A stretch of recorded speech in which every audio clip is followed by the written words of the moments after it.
So, it's been 3 weeks since we last played, but so feel free to ask questions and get caught up on things. But when last we left off, the Left Stars had all traveled to the Savanna Island in search of Aesop's parents, Emerda and Tirok Tiern, and you found yourselves in a much more dangerous landscape than you expected. Biting winds, lightning, blistering heat, sandstorms, etc., etc. You eventually made your way to the recovery squad camp where all the other Minotaurs are, and were able to take a well-deserved rest. If you haven't already, I forget if we did it. Feel free to hit that long rest button. I think we did, but here you met Aesop's mother and learned that his father is missing, said to be chasing down a theory of his own regarding the strange nature of the island and its effects on the elementals here.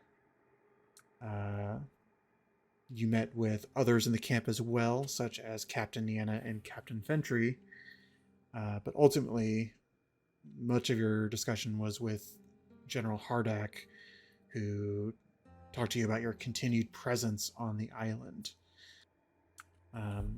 It's clear that there is some trepidation and anxiety about you guys being here, but it's not necessarily that you're unwelcome or that you don't belong, but that the command structure that General Hardak uses is very exacting, and your presence doesn't necessarily fit into the plans that Recovery Squad has with the operational goals he's set. So while you've earned some credibility in your fight with the Ancient Stormcrow, there are still questions about what it is that you can offer and how it fits in. However, he cannot stop civilians from doing as they wish, and in an effort to keep the son of Murda and Tirok safe and within reach, you are conscripted to help with a mission to speak to an elemental, something known as a Glacial Changeling, that is holed up in some caves to the east. And while the Left Stars sort of posit your ability to also get involved in a search and rescue mission, there's sort of a hope that this mission can be a stepping stone in that direction. So, it is morning. You've all awoken from your long rest. You're in one of the many tents within the Recovery Squad home base right now. First, we'll just start off by figuring out what kind of weather it is, if somebody wants to roll me a d20. I don't remember whose sort of turn it is. I'll take it. Okay. You said D20, correct? Yes. All right. Hopefully that's good. Maybe we not. rarely get above a 10, so that's great. Well, maybe it's great. Go ahead and roll me an additional d10. Okay. So it's in general. Anybody want that one? Or No, you take it, yeah. All right. Okay. All right. Trying to read the DM. Mm-hmm. Well, first, this is sort of just setting like you guys are not woken up by anything that happened, so I'll interrupt you if need be. But I do want to ask, sort of as you're waking up this morning, to what is currently sort of calm winds in the air. How are you guys sort of preparing for this first leg of your venture? And or Plax, since you weren't here last session, is there anything in particular Plax would have been doing over the last 2 days of rest? Just really scouting out the camp, kind of getting the lay of the land as best I could, see what their rotations are, and also just see if I can pick up any pointers. Not through direct contact with anybody necessarily, but just observing, seeing how they're drilling their units, how they fight so well as a group together, is something that, for lack of a better term, perplexes Clax. Like, he's always been an individual. Even when he was a squad, there wasn't really squad-based tactics. It was more they operate as 5 independent operators and kind of came together when they needed to. But the nature of what you've observed over the last few days, this isn't necessarily a group of people who runs drills together every morning. The implication you get from that is that they've been drilling together for years, and they all sort of have their own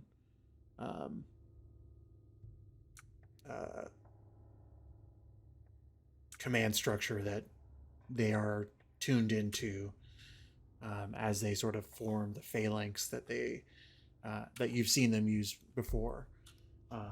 So in this sort of, within the camp at least, you're not really seeing anything new or interesting in that regard, but they do run a tight ship. great, thank you. As we prepare to go out, I do want to note that I'm not casting Gift of Alacrity yet. I'm offended on Drada's behalf. Holding it for knowing how difficult it is to recover such an ability, I would prefer to wait until we think it's going to be used. Did I get a response back from the book when I woke up this morning? I think that would be the first thing I would look at, if not an immediate response that was sent back when I wrote the message last session. There would not have been an immediate response, and I think it had been sort of sent in the late hours of the night, if I recall. Okay. So you sort of wake up, and as you're just sort of eating some of the breakfast that has been supplied to you, you pull the book out of your coat, and there is a glowing there's a glow within the gem on the front cover, indicating that there would be a message within. Okay. I think I would step outside. If I don't hear like horrible weather outside, like thunder, lightning, winds, I think I would step outside and read it for like a few seconds. Yeah. Okay. Do you want me to, because I know you wrote this message privately, do you want me to send you the response privately? Sure. Okay. Suspect. Suspicious. I don't know if this was in your notes, Clax, but Aesop wrote to Avendir about, but nobody really knows. That is my morning. I think Flint would spend the morning working on that ring that he had started on, just finishing up etching some of the, like, similar to kind of his tattoos, just some engravings on sort of the inside of it, and transfer some of the magic out of his shield and into the ring, and go find Mouse. Mouse, they've made you a thing. I think it'll be better. While we're like in this place than my shield. It'll let you recover a spell once a day. But it's more of a spell than I can cast, so I think you should probably have it. How much of a spell? If you were to put your spells into like tiers, I think it'd be about like the third or so. That's amazing. Pretty good. And that specifically is worded that it resets at dawn, not when you take a rest. So It's a pretty good choice. yeah. But my armor class is 1 lower now. Is Repulsion Shield, does it even increase your AC? I thought it was just a I think reaction ability. I'm pretty sure Repulsion Shield, yeah, +1 to armor class and gives you I the see. Okay. reaction ability. I'm sorry, can you repeat what you put, what you gave Mouse? I was writing something. It's just a spell refueling ring. That's amazing. Oh, hi. gives her a 3rd level spell slot she can recover once a day. That is amazing, Mouse. Says Aesop, walking back into the tent. Yes. Don't get too used to it. I'll probably make my shield again at some point, but like while we're here seems really important. Oh, for sure. If you ever need it back, just let me know. I very much appreciate it when, I mean, it's hard to get those skills back here. I've added it to your inventory, Mouse. You don't have to like click activate it or anything, but just sort of you can read the whole thing there.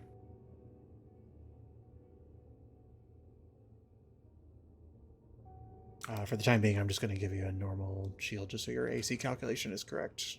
Yeah, easy enough.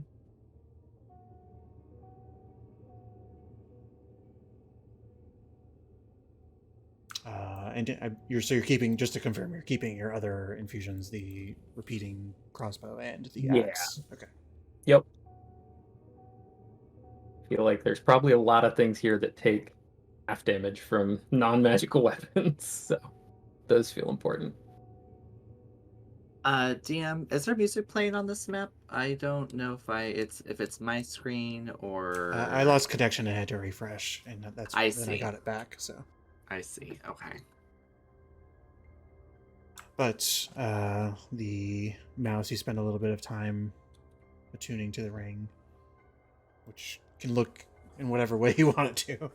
This might be Mouse's first magic item. What did it look like when you gave it to me? I mean, it's just, I didn't have a ring on me, so I just carved a simple ring out of some wood that I found somewhere. I think the outside is mostly fairly plain. The inside has some like engravings of like similar to my tattoos or whatever. I leave it like it is. It probably has to shrink. But yeah, I appreciate the look you went for.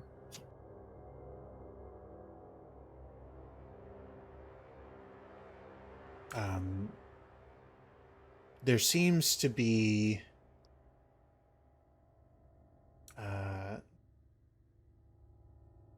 I'd say make a perception check. I'll say 2 of you. We'll say Aesop and Clax because you're not part of this conversation.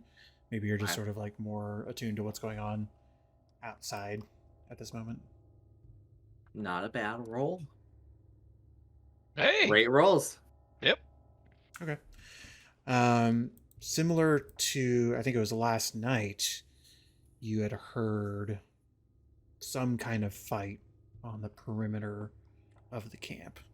And when you went to go check it out, you found that there was some kind of strange fauna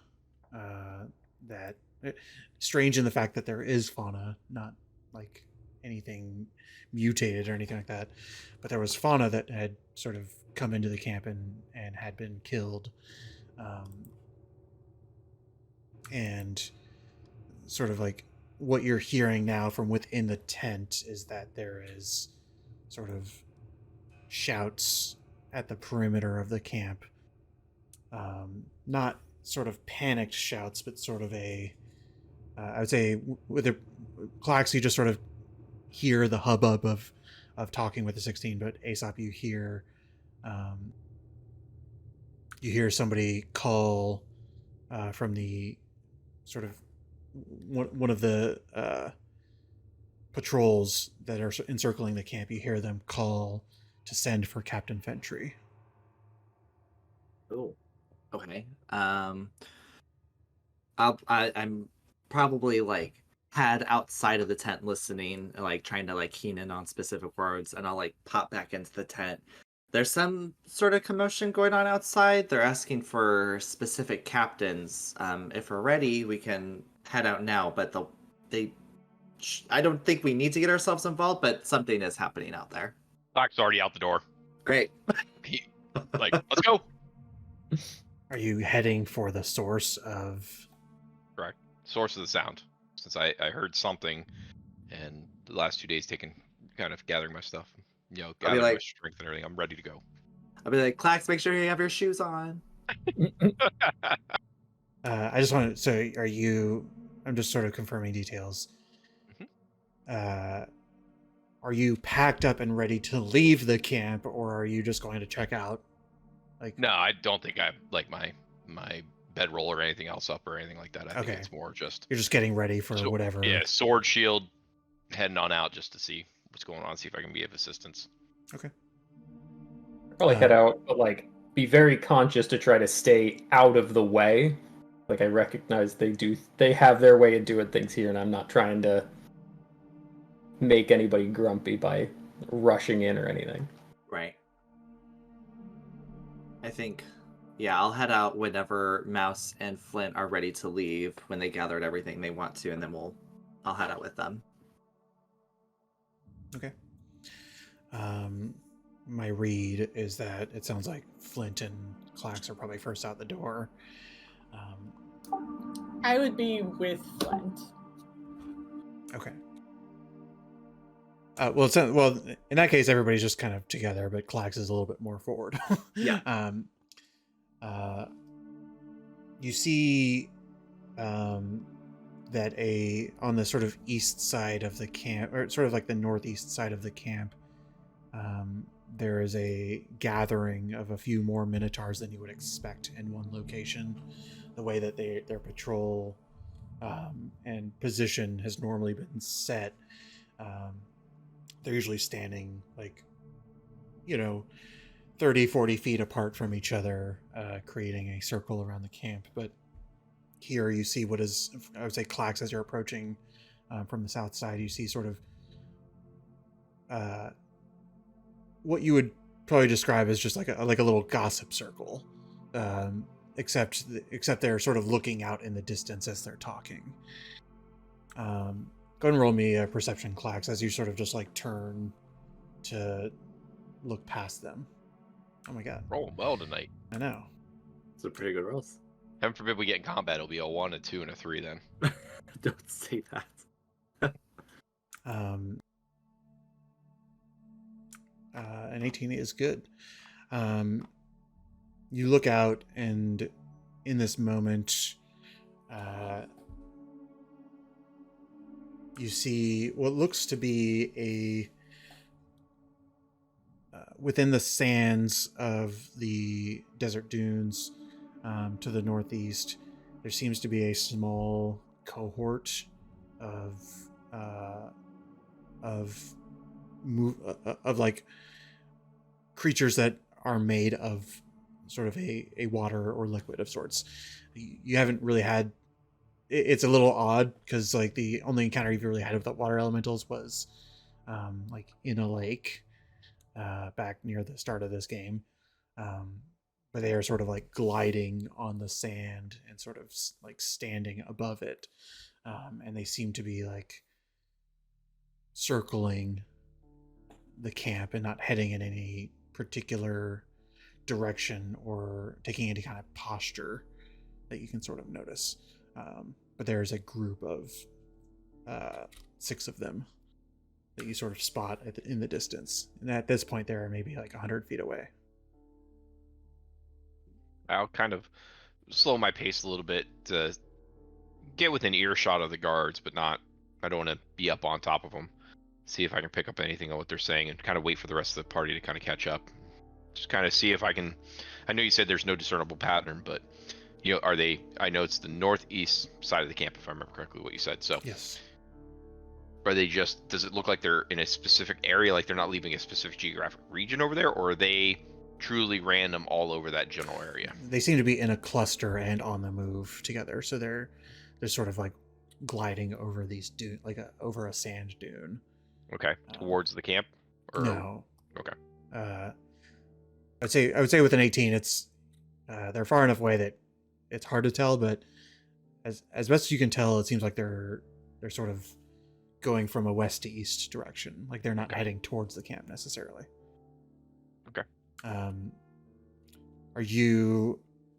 And I would say at this point, as Clax has sort of paused to scope out, the rest of you sort of catch up. if you would want to get closer to sort of eavesdrop on the Minotaurs, I would sort of like ask you how you plan on doing that. Actually, once the party's kind of caught up, I think I would just kind of just approach and say, just address the guard. Is that a normal sighting around here? One of them turns towards you.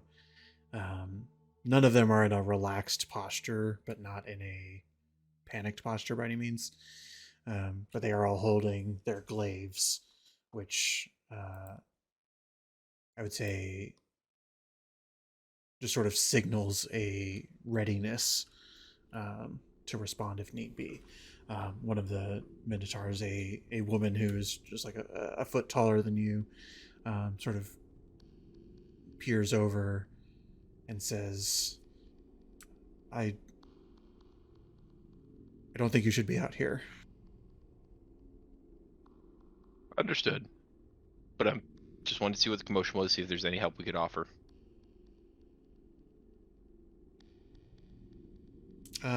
Just roll me a persuasion check. Okay. Yeah, still It's not bad. Yeah, you're rolling. Well above average right now. Yeah, you're rolling on the high half of the dice. She 14's not bad. It's respectable. She does look at you though and says, "I believe Captain Foundry will give us directions shortly. If you're needed, we will send for you." Right. So I'm gonna turn to walk away and kind of just indicate to the rest of our group and just kind of point like 15 yards away, like just to move far enough away to give them some distance, but I'm not going anywhere yet. I kind of want to see what this plays out. I'm just gonna kind of set up and observe what's going on and see if the group wants to follow me so I can fill them in on what's going on. Yeah, I'll probably run up to Clax and do you see what's out there? So there's some water elementals. They're grouped together and they seem to be passing from the west east, but they're just kind of gliding over dunes. Like there's no water supporting them. And I'm not a magic user or elemental person or anything like that, but that just seems really odd. Yeah, I agree. So they didn't really want our help, but I kind of want to. I'm itching for some excitement right now, so I just kind of want to see how it's going to go. So I figure we'll just stand over here, out of the way, just kind of keep an eye on what's going on, because, like I said, You have, like, I'm ready for some fun. talk to him or something? Would you say, Flint? Can you have, like, could Neptus talk to them or something? I don't. Neptus doesn't really have a voice. Or, I mean, you speak Primordial. Can you tell him to go away? Or see what they're... My first reaction would be yes, that would be exactly what I would do. However, that didn't totally work out with the giant storm crow. Just kind of everything I said just washed away. And from what they've told us so far, all communication has kind of been. So I think it's just best if we stand here and wait and kind of see what happens. Fair enough. Roll an intelligence check, ASAP as well. Okay. Pretty good for me. Yeah. I mean, with a 12, I would say, like, you could probably make the connection that this is probably why they're calling Captain Foundry. Yeah. Like, somebody needs to at least try. Mm. And she's in camp, so. Okay. I don't want to say... I'm thinking to myself, like, connecting these dots a little bit. I don't want to say the wrong thing, because clearly I've already overstepped my boundaries with the chain of command, so I'm just going to keep silent. Trying to step over anyone else anymore, or at least try not to. So I am standing by with Clax, watching if anything happens. Okay. Give me... I'm going to ask, like... So, within 2 minutes, you see Captain Foundry, who I previously described, but we'll describe again for Sean's sake, as a sort of like more lithe minotaur woman who sort of has a shamanistic garb about her, like little skulls dangling from her halberd, and sort of like a full face mask with like glowing white eyes past it. She approaches the troop of guards who are patrolling on the perimeter, and is you sort of like in hushed whispers that you don't really need to eavesdrop on. You see like quick direction being given, the sort of like follow me hand signs as she grabs 4 of the guards to join her as they start to walk in that direction. Did she give those hand signs to us or to the guards? recovery squad guards? Yeah. Okay. This is sort of like you're watching them mobilize to go towards them. Should I follow them? I was gonna say, should we all follow them? I told you I'm itching. I think we should be respectful and not get too close. Like Oh, 20 yards behind. 30? I will Deal. say it's like just for your awareness, I'm not telling you what to do. There's no real way to like take cover in a land like this. You would be leaving the camp to follow her, and you would be seen by patrol. Oh, yeah. Maybe we just take a camp and just I Or can ready- be a tall creature. Do you want to use that ability right now? Would that hurt your chances of using it again later, Mouse? Generally speaking, I can do it about twice a day, even if we don't get the best sleep. Okay. It's up to you. I mean, if you want to see if they need any help.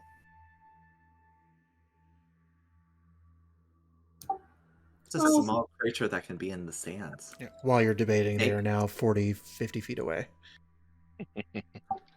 Maybe not. I think if I'm something small enough to not get noticed, my legs will get tired before I get there. I see. we'll watch from the edge of camp and see what happens, and if they start fighting, we'll come help. Everyone has their shoes on. What shoes? The sandals that allow us to walk on this island. Oh, that's what you meant. All right, yeah, I forgot about that. I did listen to the recording, by the way. So That's all good. Mouse, yeah, you don't need them. Mouse But doesn't we have need them. we need to have these cool wooden shoes to travel around with.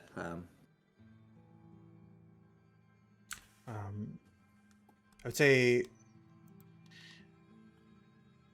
so if you're staying at the edge of the camp, this is all going to be happening some 100 feet away. What in particular are each of you trying to gauge from this encounter that, and I'm not saying a combat encounter, but this whatever's about to happen, what are you all specifically watching out for? I will be looking for if whatever Captain Foundry is saying or doing, if it's connecting to the elementals in any way, shape, or form. Because if it is, I would have to ask her about it later.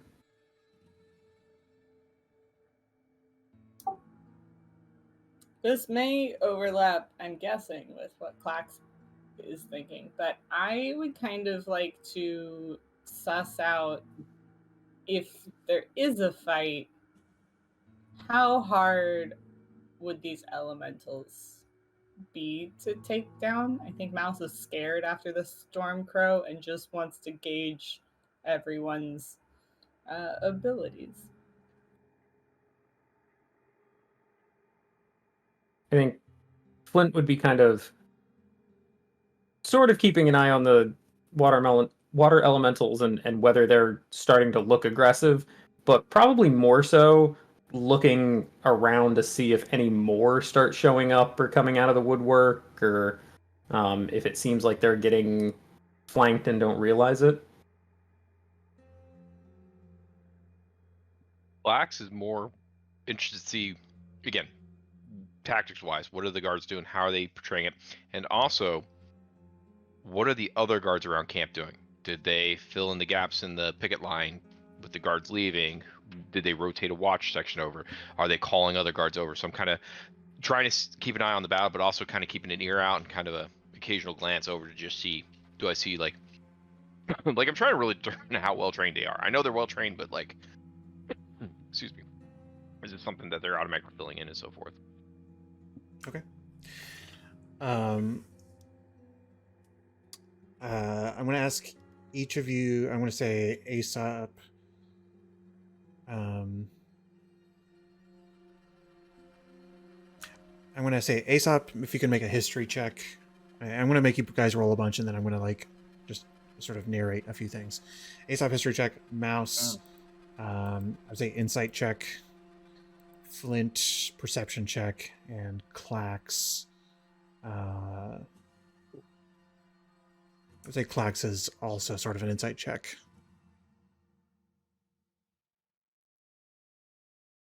Hey, really getting these good dice out of the way. Yeah, I know, that's the problem.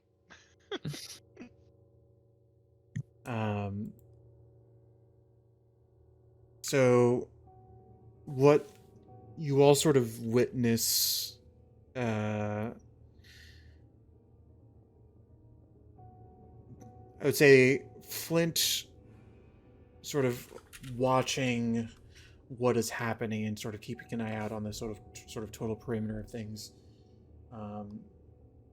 One thing that you sort of the sort of crux of what you're witnessing on the far end at this encounter is almost like a performative greeting of sorts. Like you see Foundry raising her arms, and there's no like arcana or spells or effects that are coming out, but it's sort of like somebody who's talking with their hands, talking with their arms, and you sort of see as you're looking in the furthest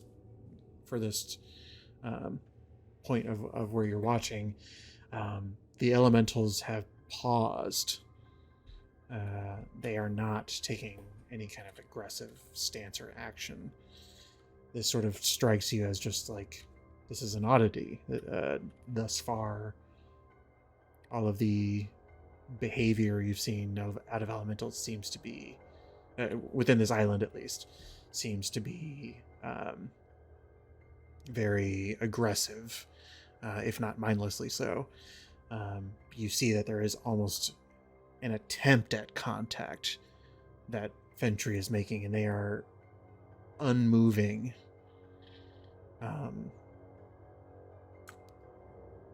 You hear the sounds that she makes are those of like crashing waves that are sort of echoing throughout the echoing as much as the open air can, but sort of like a powerful boom in the distance as you hear her voice sort of erupting from the space out there. You also go ahead and roll me an Arcana check as well, Flint.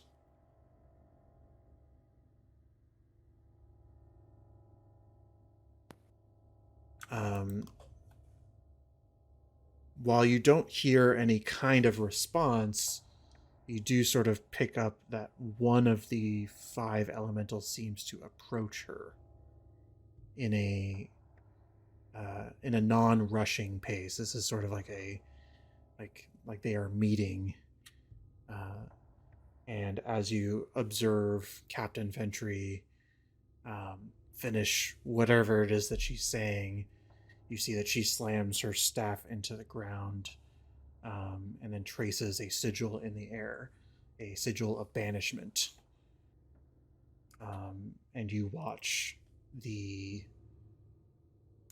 elemental that had stepped forward sort of sink, like I'd say with the perception 19, there's a magical energy to it. It almost renders like they're sinking into the sand, but what you gather is that they are disappearing and being banished to another plane. And when they do, so do the other 4 that are connected, or that seem to be connected to or following them. You don't see any kind of threat on the perimeter, and your sort of observation from that is that that there may, well, at least for the time being, that there doesn't seem to be any sort of threat. Now, I'd say the rest of you see this to some degree too. It's sort of like, especially with the loud noise in the distance, but you're not able to sort of pick up the same details that Flint did. But I would say Aesop with a 9 on history, you don't really understand what just happened. You saw it sort of happen, and you'll need to maybe talk to Foundry about it, but something, an exchange of some sort of communication was at least attempted, if not made.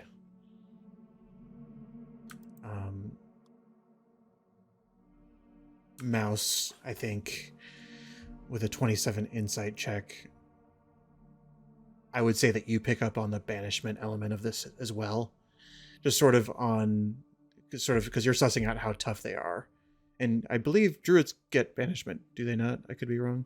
I don't know. Not that high level yet. Aren't you? Isn't it a level 4? It's a 4th level spell, so. Then you don't get it, sorry. For some reason I thought you did. Well, oh well.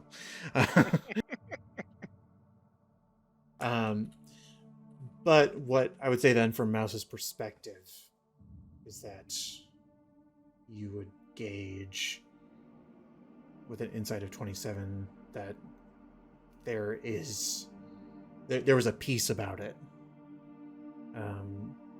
This was sort of, when you're reading the situation from afar,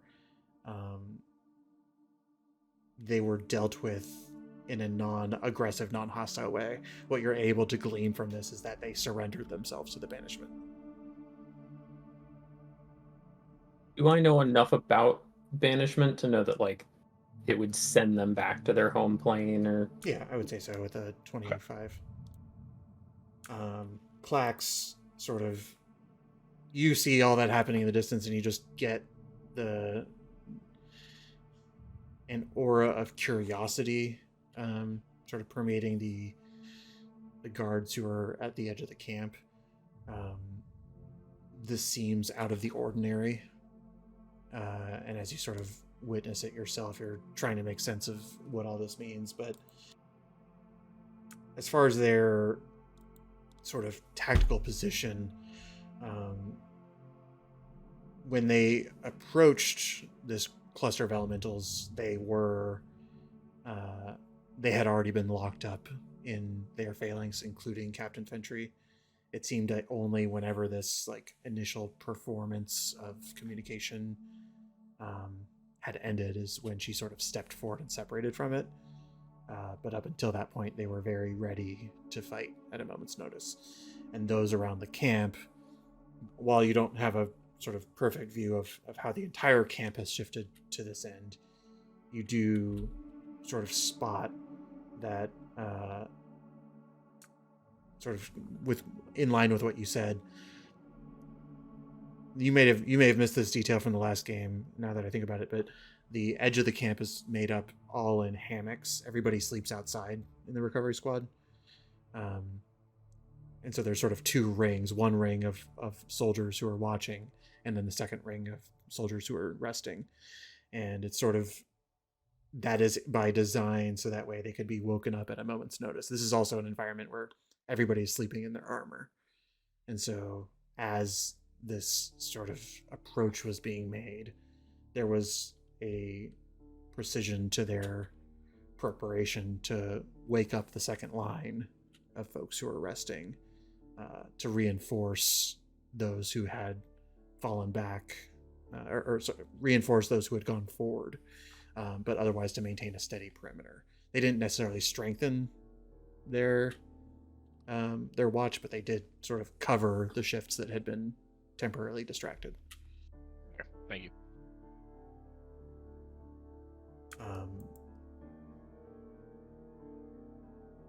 So all this happens, and there is a sort of calm that hits the people as you.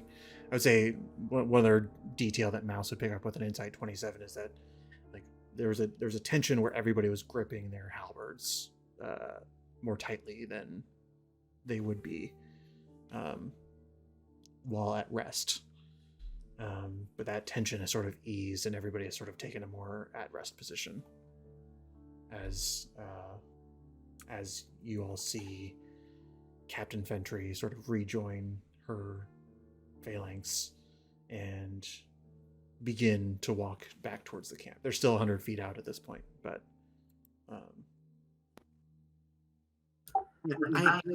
I don't think I've ever seen that kind of spell before. Like, they just vanished. It looked like she cast banishment on them, which I think would have just sent them home. Did I get a sense for when she did cast that? Was she? I don't know how, if upcasting looks any different, but basically, did I get the sense that she was casting this at a higher level to be able to send them all home? no, Or that somehow, okay, somehow they were all linked. I would say with an Arcana 25, the sense is that they were all linked, that it was one elemental who'd sort of like... You would not know this, and I'm not saying that this is exactly how it worked, but it was one elemental who maybe was controlling water to create the illusion of a larger force. Fair. So it's like as soon as that one disappeared, the rest of the water just sort of like splashed on the ground. But yeah, I think she just sent him home. Neither side seemed outwardly like hostile. It seemed like they wanted to be banished. Maybe she was able to make contact with them. I just couldn't really understand or hear what she said. I'll have to ask.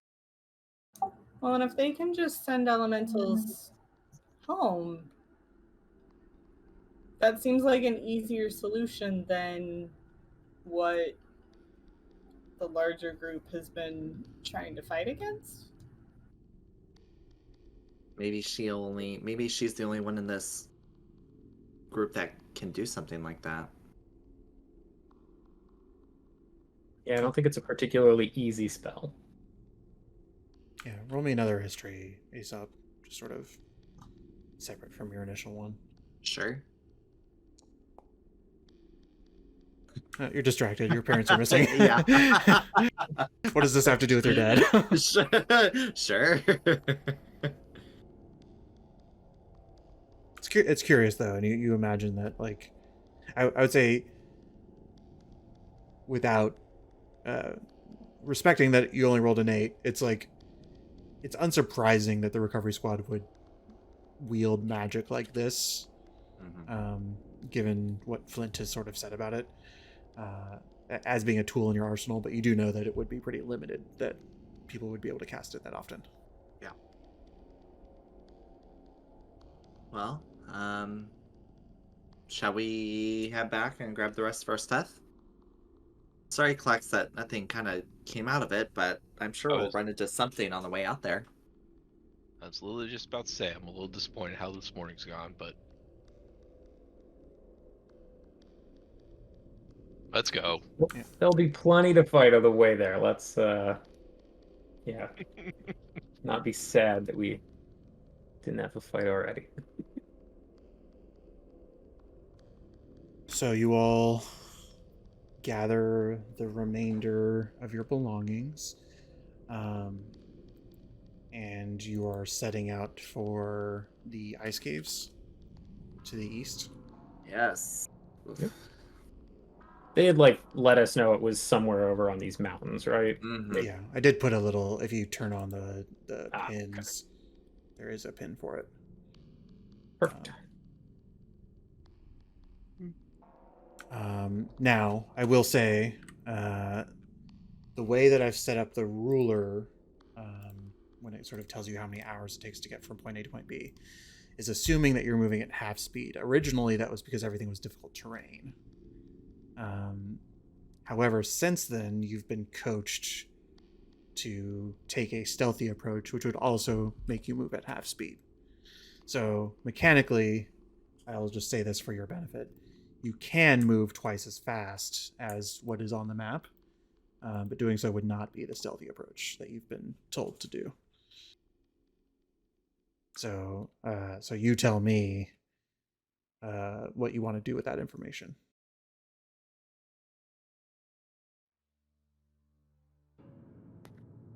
I mean, Maybe. Oh, go ahead. I say it seems like we should probably take the stealthy approach. Save our abilities and spells. Yeah. Yeah, I think we should be pretty conservative with our spells. And But if we see a giant bird in the sky, do not look at it and hide. true.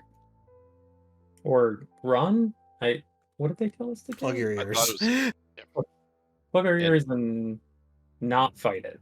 I thought it was pretty much laid like hide if you can, get out of sight, don't move. And Right. plug ears, yeah. Yeah, plug your ears. Alright. I mean, if we make we can almost get there in a day. Yeah, I'd also say I put the pin there, but that doesn't mean it's going to be like, oh, there's a cave right there. It's like you have to find it. It'll take us probably a day to get there, day and a half. Yeah. So stealthy approach then.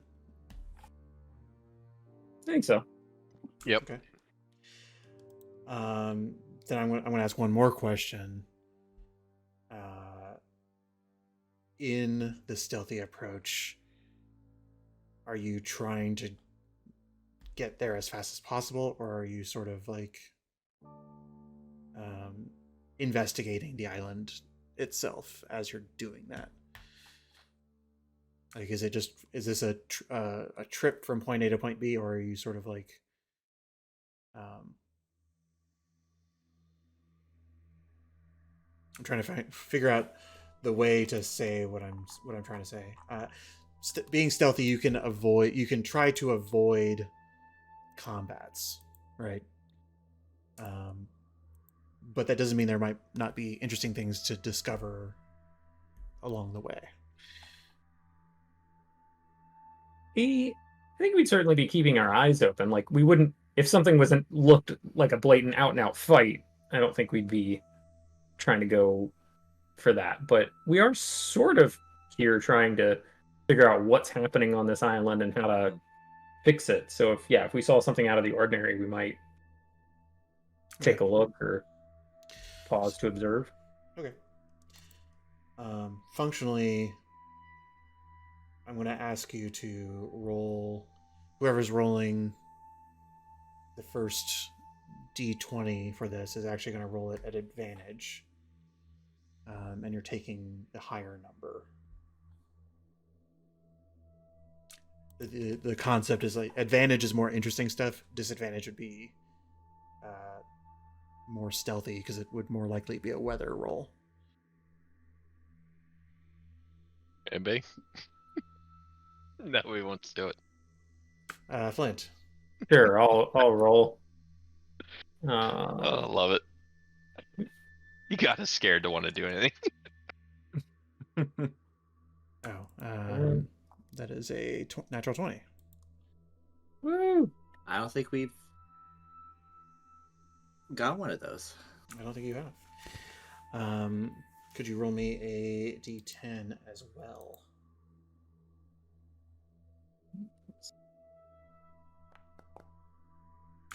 Oh Man, oh, got the best roll.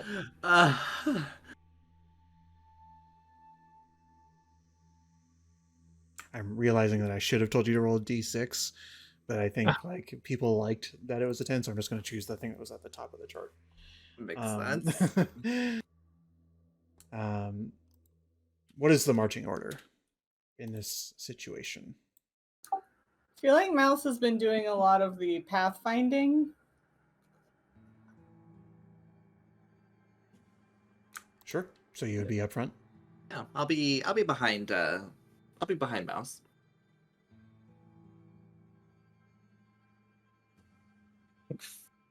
Flint's been kind of staying towards the back, partly just because he's a little slower here.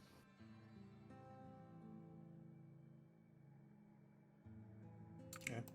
I'll just do something like this, as if you're in a row from top to bottom.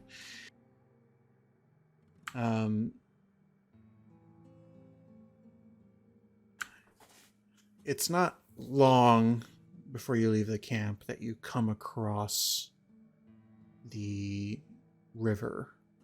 Well, actually, I should check you because you were told that getting across this river was one way to go about it. Would you have been going sort of northeast and trying to find a thinner part of the river, or would you be going straight towards the edge here? Hey guys, I think we can go at whatever's most convenient. It'll only take me 10 minutes and we can all walk on water. Okay. That sounds great. Okay. Can you okay, I'm going to read up on water walking as I narrate this, but you travel eastward and you are sort of following the edge of the island, just sort of using that as a marker to help you draw the straightest line towards the direction that you were given in the caves to the east. As you sort of come across the river, it seems to be some 30 feet across, and you look as the water is rushing down into the winds, and seems to just be like pouring off of the island in large swaths. This is it's not necessarily like water, raging water rapids or anything like that, but you do sort of see that that as the water drops, it sort of turns into this sort of dark mist. That I'm gonna ask Mouse to roll me a nature check, just sort of as you're up front. Yours is my best skill. Okay.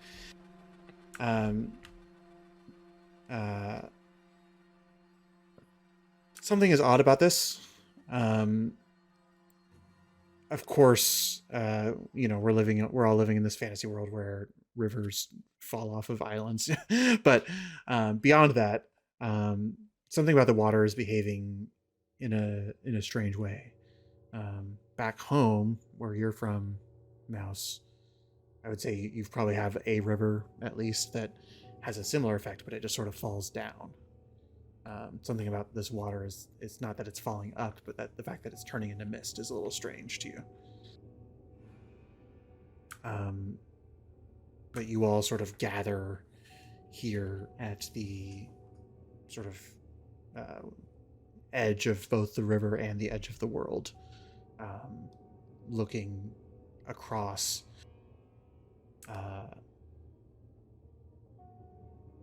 What do you guys do? Do you guys want to maybe go upstream at least a little bit in case something goes wrong? We're not just falling off the world. Smart idea, yeah. In case we slip and just, yeah. Yeah. It's kind of what I was thinking about Water Walk, is I don't necessarily think it like I think it would be like standing on an escalator, or He's like. trying to run sideways on a. I would also say, just for your awareness, that the river is about 15 feet down, like a gorge. That this water has been sort of carving away at the desert land and creating like sandstone, sandstone erosions that are holding this liquid as it falls off the edge of the world. And so it is like a small climb to get down, and then a small climb to get back up as well. I definitely agree with Flint. Let's get upstream a little bit, see what we can do, and then maybe we'll even get like in there somewhere where we can fjord if we need to. Ford, sorry, wrong word.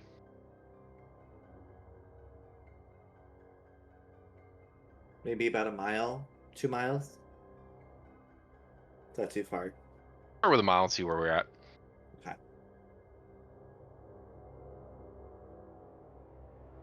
Start hoofing it. I'm just gonna roll something out for our good friend Drada. I guess that should have, maybe that should have also been a nature check. So we'll take, it would have been a 19, or yeah, 19 if it was nature.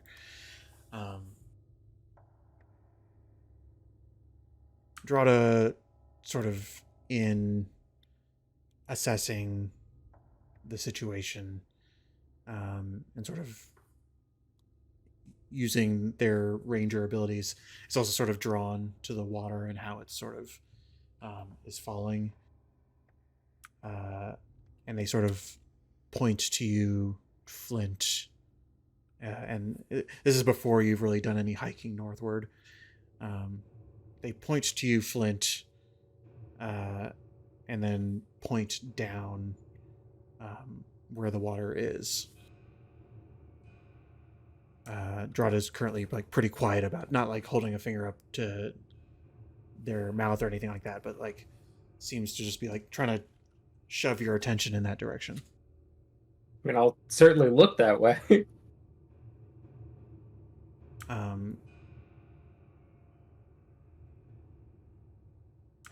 You see, there's almost a strange, it's hard to see underneath the shadow of dark clouds that are down there, but you see almost like there's a dark flame beneath the clouds, and you sort of smell, as you're sort of peering over the edge, an acrid smell of smoke, and that like this, what you're sort of looking at is not necessarily the cloud of a storm, but almost like a bonfire below, but far, far below. And as you sort of trail, the water is coming and sort of hitting this fire and evaporating into water that is feeding the clouds above you. And Drada just sort of says, like, that's strange. Yeah. I feel like I've probably looked over cliffs of the islands before. I've never noticed that we're just all above a big fiery storm or something, I assume. No. Go and roll an Arcana check.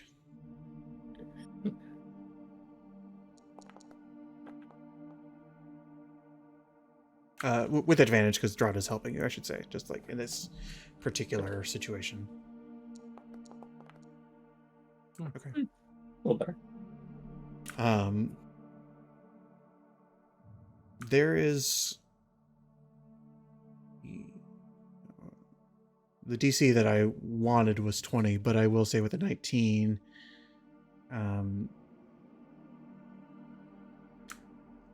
you get the hint of a repelling force, a conscious moving force beneath you that is sort of repelling this water upwards. It's immaterial. You can't grasp it. There's not like a little fire elemental down there, sort of like posing in the opposite direction. It's just a feeling that you get all around you, and you sort of have this kind of like a sickening sense in your mind that whatever is surrounding this island, this entire storm, has some consciousness or sentience or something behind it, and that it is actively repelling the elements.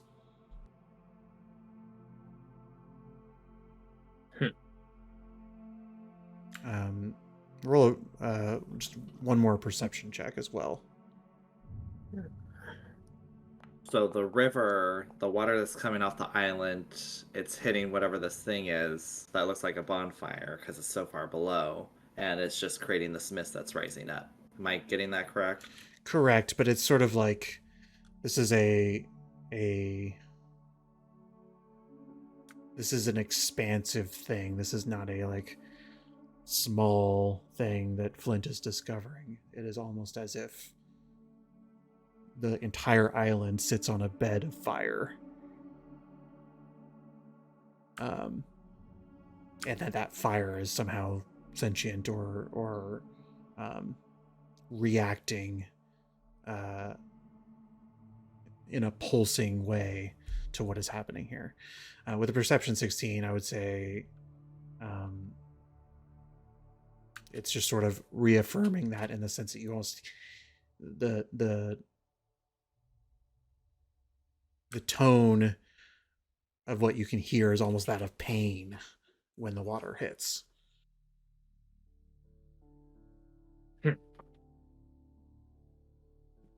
Yeah, guys, I don't know what to make of this, but it's certainly weird. Weird's an understatement. Yeah.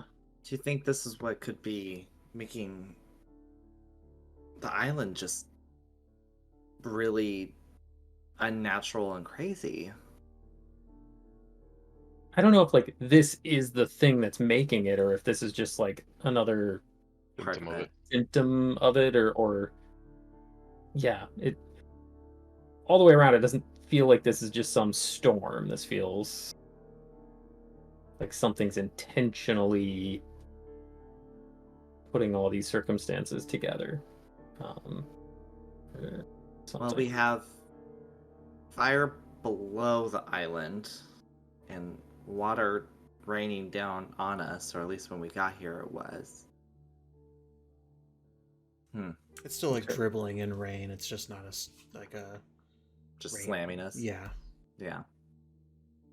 Yeah. Maybe it's something that causes all the elements to just go out of whack. Or is just like ramping them all up to 11 and making sure it stays that way. Yeah. I don't know. Either way, I don't want to fall in the fire and test it out. Do I have any like?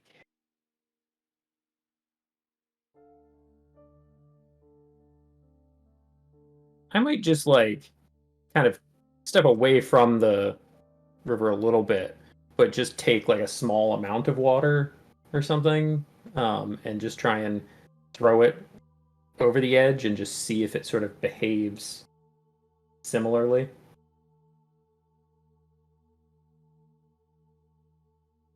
Okay.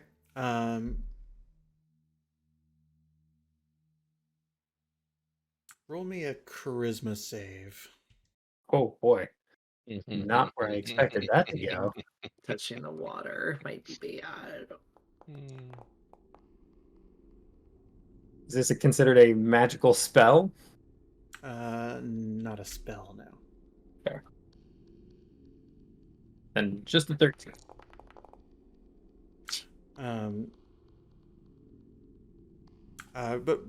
But roll me.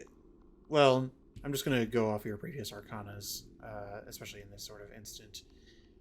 Almost like what is the spell? Like fiery rebuke or Hellish Rebuke. yeah, hellish rebuke. The hit, like you splash some water over the edge, and immediately you feel psychic pain in your head in response to this, and you have a you did fail the save, so what you don't really know exactly what it is you saw, but you saw flashes of of darkness and light and different colors, and you feel just sort of like a headache, a splitting headache that comes on in the span of a few seconds, and it's just like a strange and sudden pain that you can't explain. You saw something, you just don't know what it was. I'm assuming you rolling that as Drada does not mean that Oh, Drada sorry. got me, right? Yeah, sorry. That just means I had Drada selected. But Yeah. yeah. Drada shoots you. Yeah, guys, don't throw anything over the edge. That did not feel good. Yeah, this place is weird. Just to check in while this is happening, what is everybody else doing? I'm just watching Flint do this. I think I would be afraid to touch the water, but I think I would look over the edge with Flint and kind of see what he's seeing. Okay. Roll me a perception check. And Mouse, are you doing anything in particular? I think I'm just observing and trying to see if there's anything from home that rings any bells here. Just roll me I would say nothing from home rings any bells, but just as you're just sort of like observing, roll me a perception check as well. But Aesop, as you're as you sort of look down, you see everything that I've described already, but understanding Primordial, the sort of pained tone that I described to Flint earlier, you're able to get a sort of like low scream of Ignin, which is like one of the it's like the fire-based Primordial dialect. Just like this constant, it's almost haunting in a way. It's like discordant voices that are all sort of shouting in unison from a distance. I was about to say, are they shouting anything in specific or just screaming? Just screaming. In pain. Yeah.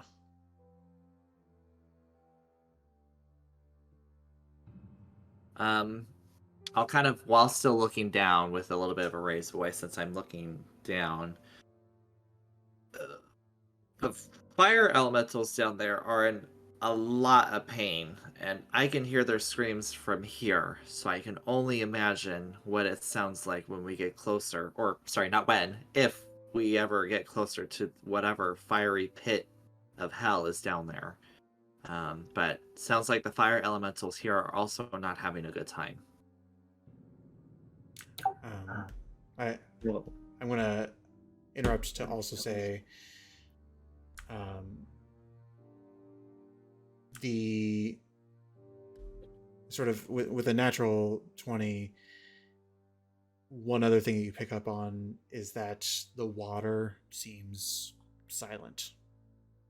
There's no, it seems like whatever is being buffeted by this water from above, but nothing of the water seems to be saying anything. Like the water in the river, or the water the water of the river. The river, yeah.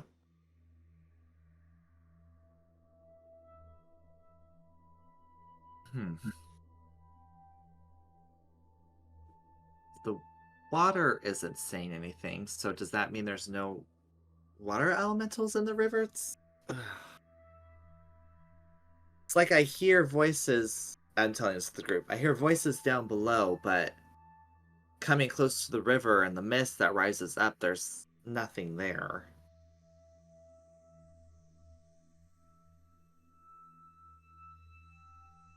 Maybe it's this water that's unnatural, that's falling from the sky. Maybe it's the actual storm itself that's causing all of this. Something in it, something that created it.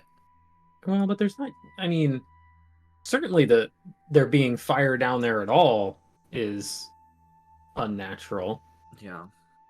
Um, yeah, I'm unclear why the fire's there or why this is hurting the fire, or I don't know why it's hurting the water.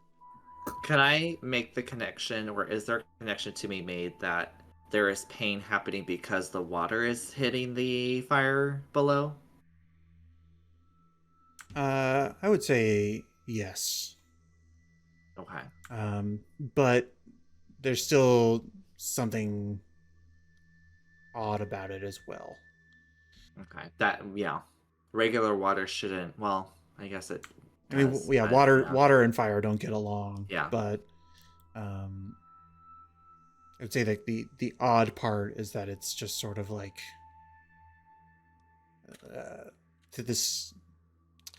I'd say that it's almost like there's no form to this fire. Like, what is in pain? Yeah. Something prisoned, trapped here. Yeah. I could try and shoot a firebolt down there to see if it also, or if that like helps it somehow, but I don't know how much we want to mess with these things until we understand them a little more.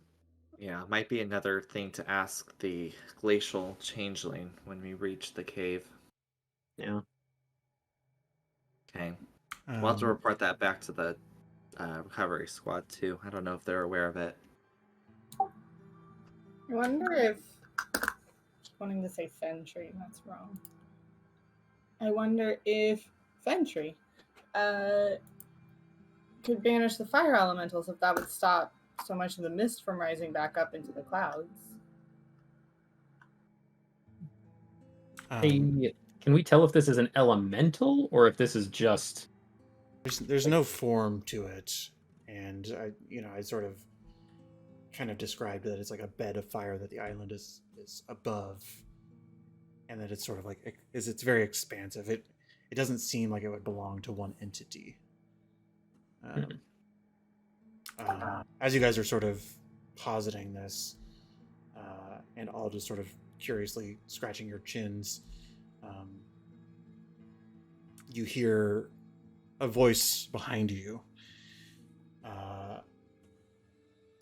and a feminine voice that says, "Are you guys crossing the river or not?" And you turn around and you see Aesop's mother.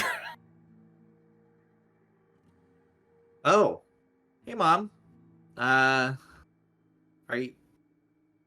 you? You look. You turn around. You guys are like 4 hours away from camp at this point. Yeah. She is alone, and she is bedecked in all of her gear. She's wearing her armor. She has her sword and dagger, and she's just sort of like she looks battle ready. I'm kind of glad that I brought you your stuff. What are you doing out here? Well, I can't just let my son travel to a dangerous location unsupervised and without helping him, can I? Got my friends with me. We're fine. That's not. You can never tell a mother not to worry. Listen, you're, like Hardak said, can't stop a civilian from doing what they think is right. And if you guys are going to go out into danger, then I'm coming with you. With a big sigh, knowing that my mom is just as stubborn as my dad can be, I'll tell her, have you looked over the edge of the island before? Try not to. You might want to look at this. She sort of squints her eyes and like peers down. For minotaurs and folk who are taller, it's a lot easier. You don't have to get as close to the ledge. As she leans over and says, "Huh.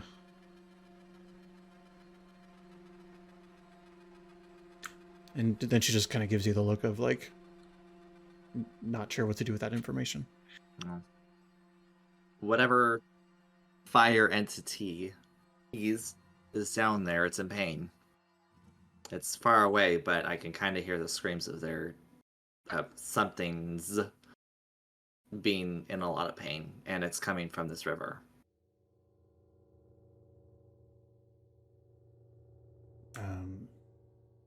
She says, well, that's just one oddity to add to the list, I suppose. As I understand it, there have been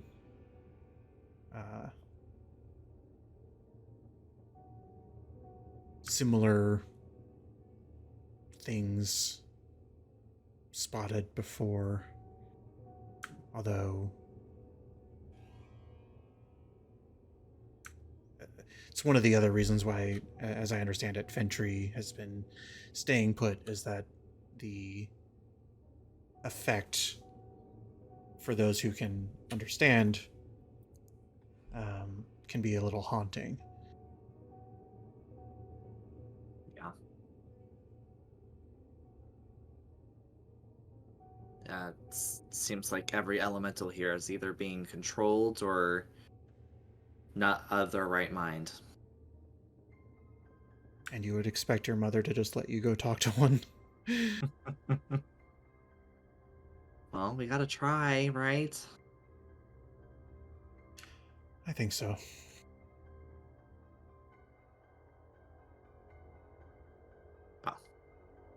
Well, shall we try and cross this river? I think so. Mouse, can you add an extra person to the water walking ability that you have? Yeah, it shouldn't be a problem. Oh, cool. You guys can just have a seat for a couple minutes while I get everything set up. Okay. And I spend 10 minutes to ritually cast Water Walk. Oh boy. In those 10 minutes, I'll ask my mom, does Hardak know you're on this little adventure with us?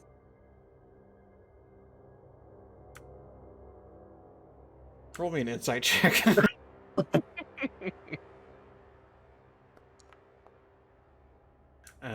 She says, it's not important what Hardak knows. I see. And you know that that probably tells you what you need to know. Yeah. Well, I appreciate that you wanted to come and help us. We can use all the help we can get, honestly, because this island is absolutely crazy. Well, I'm a little out of shape, but That armor fits you fine, Mom. And no, you don't look fat in the armor. It's okay. She just holds up her hand.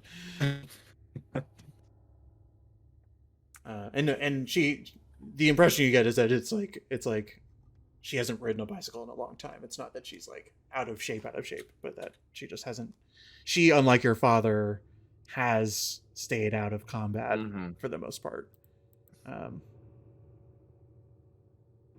But the water walking ritual has been made. You guys said you wanted to hike up like a mile up the river just to have some breathing room. Like a safety net, yeah.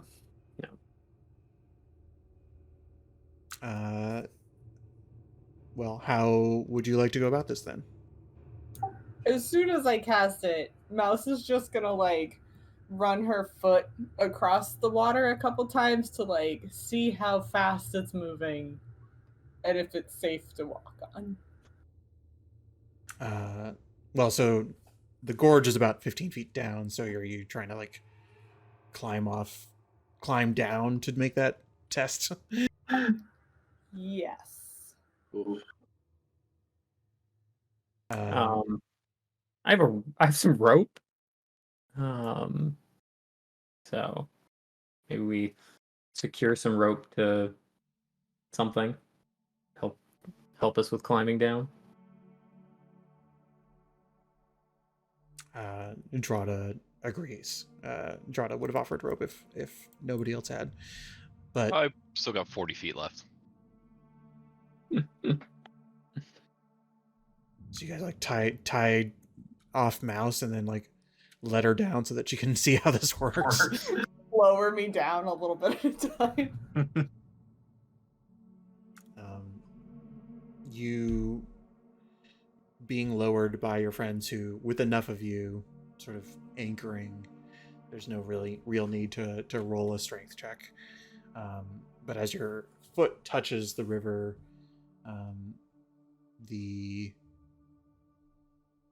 you do hit something seemingly solid despite the rushing waters beneath your feet. And then your foot carries within the span of like a second.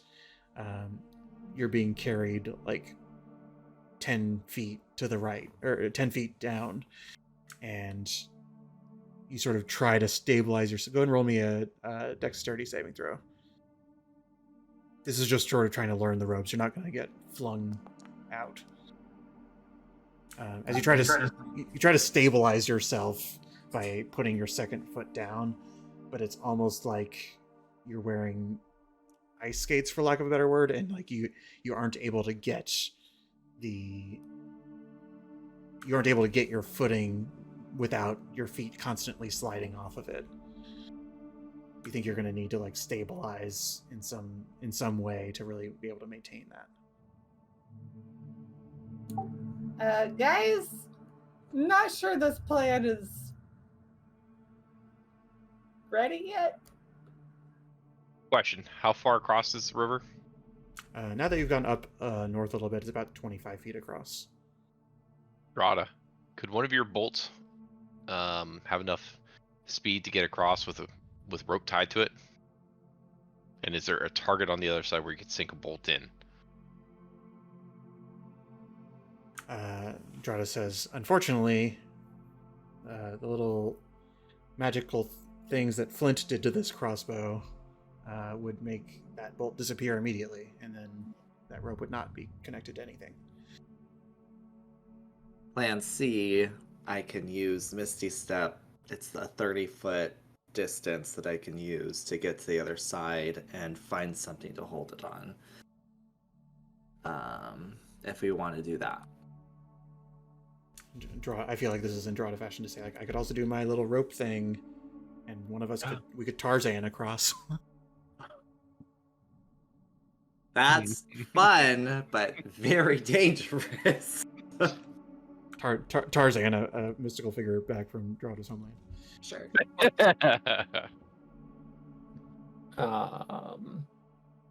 I have levitate. I'm just trying to be conservative with my spells. While we're out here.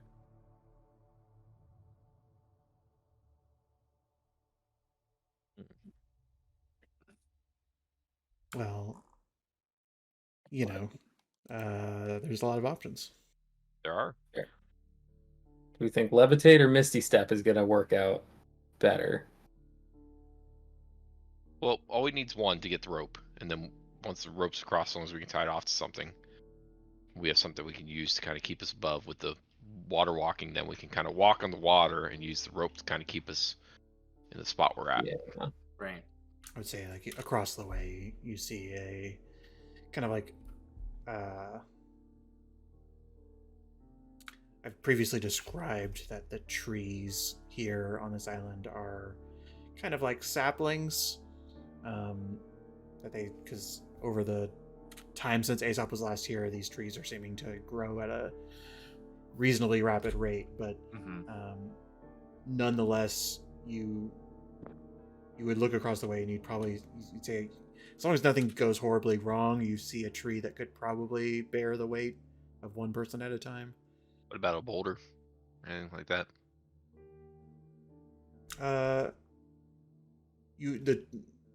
I would say that they might be too big to. Gotcha. Or you would need somebody to go across first, who's maybe like a little bit more skilled in figuring that out. But you do see some boulders. It's just like a matter of like how do you attach it? Somebody has to figure that out. So I just checked because I wanted to make sure on D&D Beyond. I can use Misty Step. It's an innate spellcasting per long rest once. So I wouldn't be using a spell slot. Wow, but it's still consuming that. It's not per day. It's still It's consuming still a that. long rest, yeah. Yeah. But it's not using one of my actual spell slots. I could levitate Clax. And then we have somebody big and strong and heavy On the over other there. end. Granted, you're fairly large. Not Not that strong. that strong, but it's better than Mouser Eye. I will just point out that levitate is vertical only. Yeah, we'd have to shove him. No. Yeah, there's problems with levitate as well. So maybe we start with Misty Step and then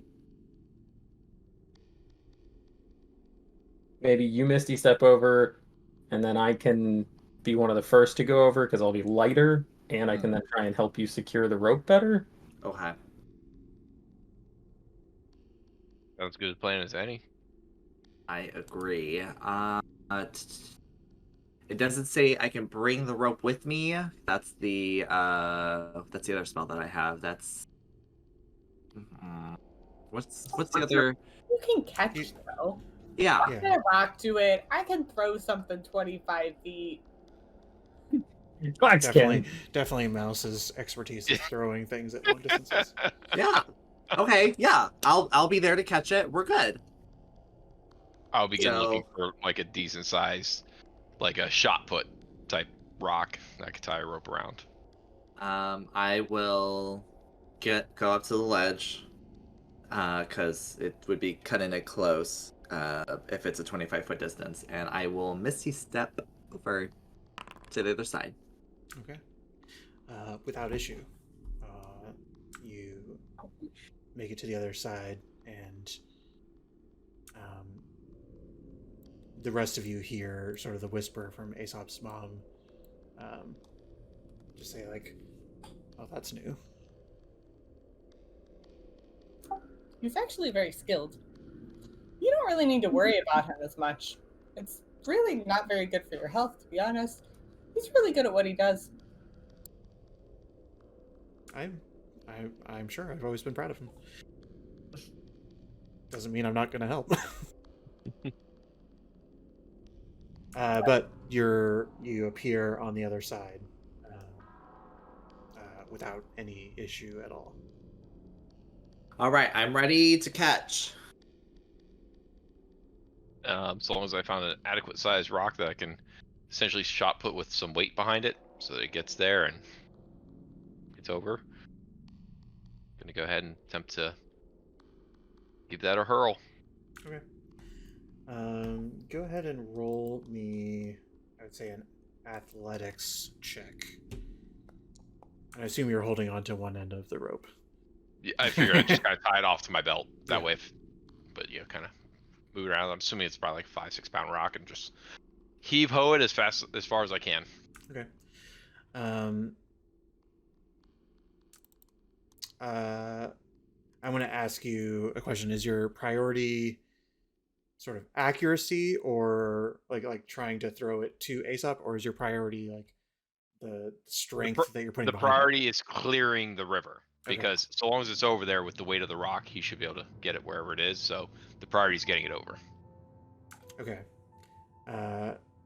Now, the rope is sailing across, and Aesop, you find that it's not heading straight for you. Now, the problem is, as much as it can clear the river, there's that 15-foot gorge, and the rope's going to sort of like fall in and then start to be dragged down into the water.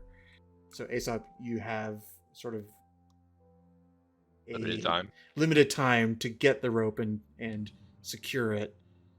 So go ahead and roll me, I would say, we'll say an acrobatics check. This is sort of like, and the athletics of a 19 does set a DC of 11, just to like it was fairly accurate, all things considered.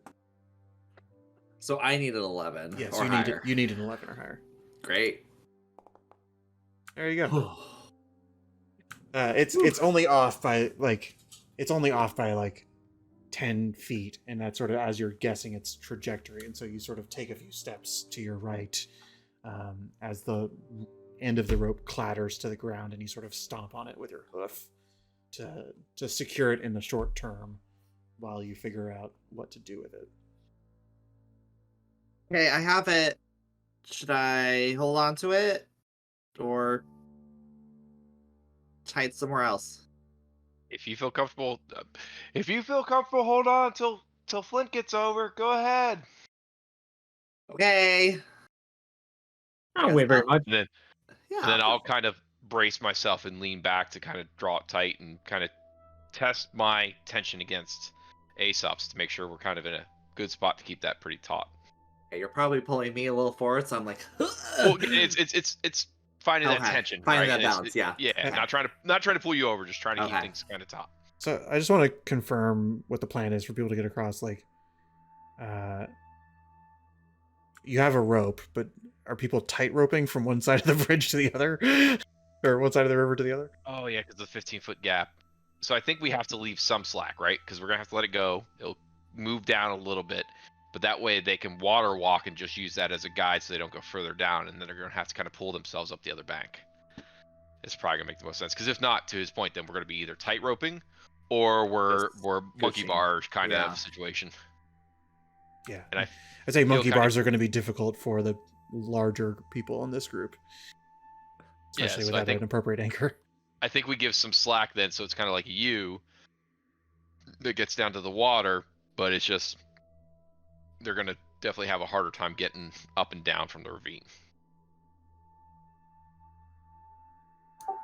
I mean, y'all could just slide down here with me.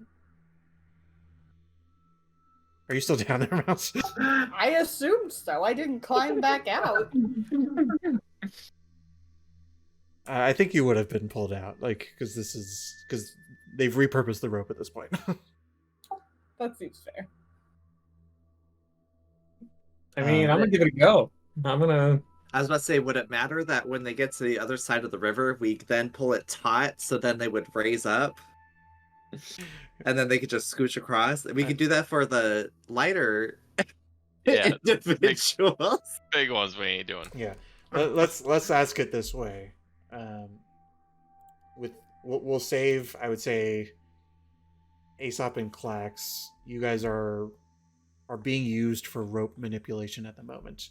So, like, Flint and Mouse, how are you getting across the river with this setup in mind?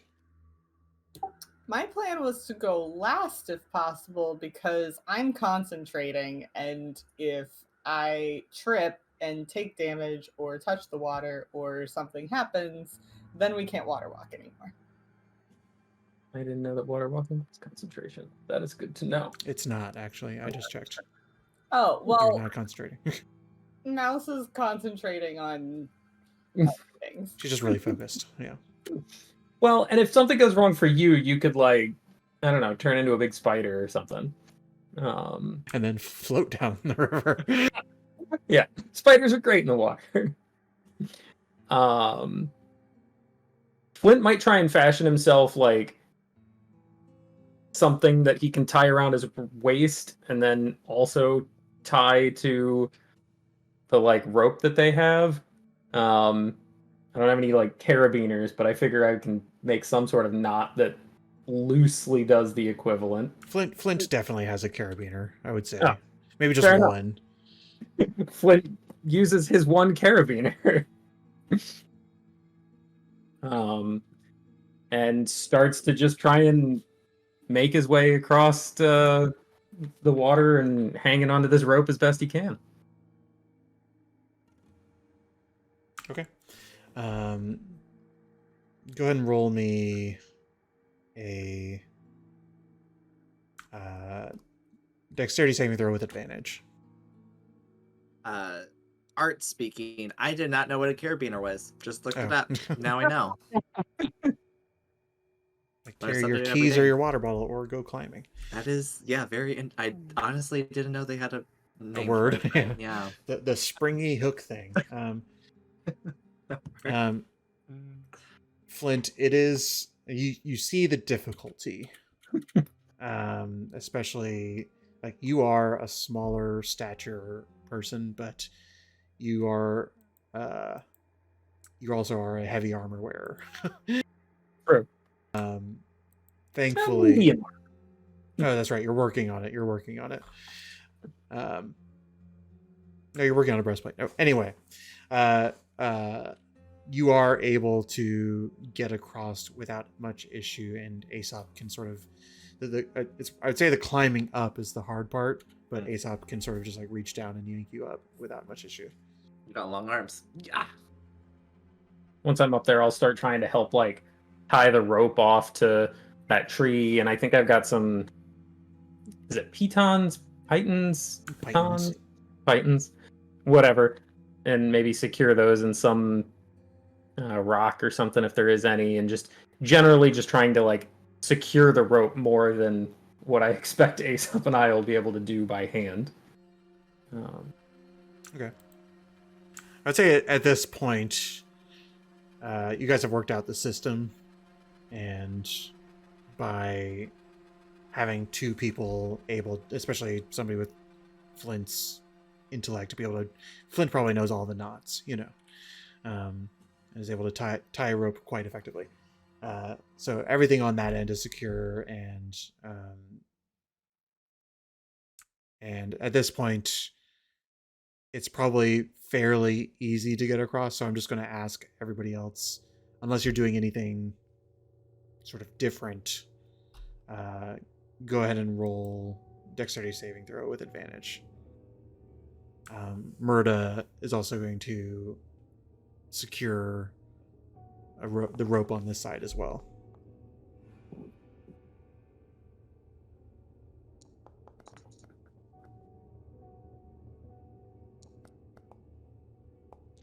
Wow, double tens. Yeah. But it's not that hard with the system in place, with the water walking. I would say double tens is like you don't get your footing the first time, and it takes you some effort and like a little bit of panic to sort of like stabilize yourself. But you do eventually manage to I'd say like more scramble your way to the other ledge. Not the most graceful. Yeah, not graceful at all, but it's less water walking and more just like you didn't sink because of the spell. You all make it to the other side of the river, with minimal spell usage and no significant pain.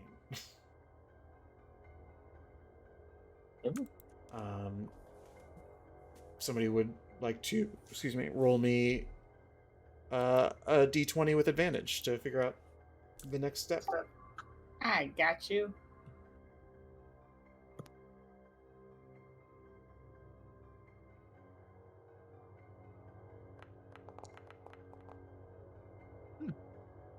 All right. Could you please roll me a d10? 4.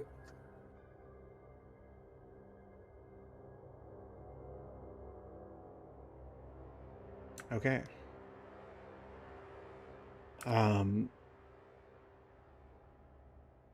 Going back to, I imagine, the initial marching order with Mouse up front,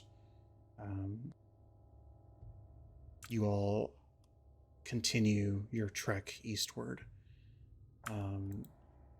At this moment, the weather is continuing to remain somewhat steady.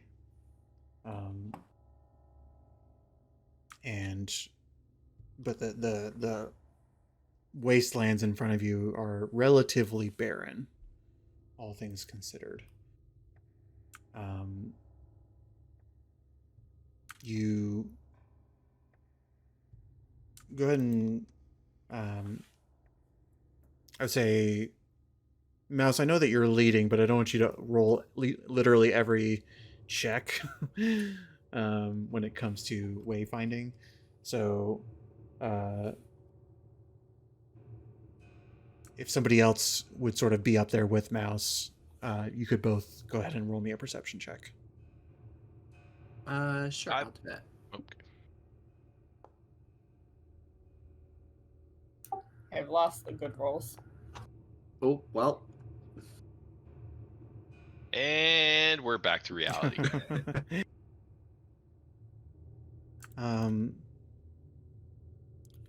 With an 11 and a 13, the rain has started to die down.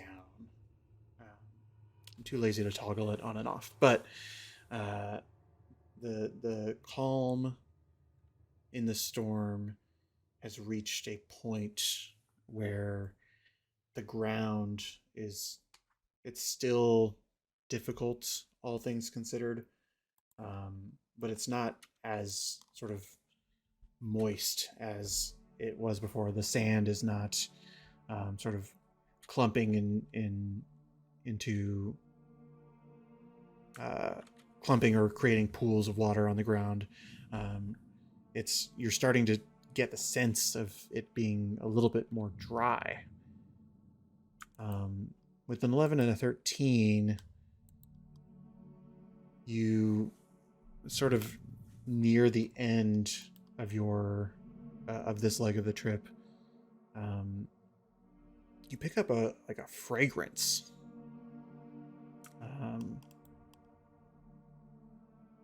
There's the smell. I would say something that Mouse would probably be more familiar with, but it's sort of the scent of like lavender. It's a pleasant change, and it just sort of comes and goes quickly. And you guys just sort of pause for a moment to consider. It reminds me of some of the incense that I've burned. Mouse, do you recognize that smell?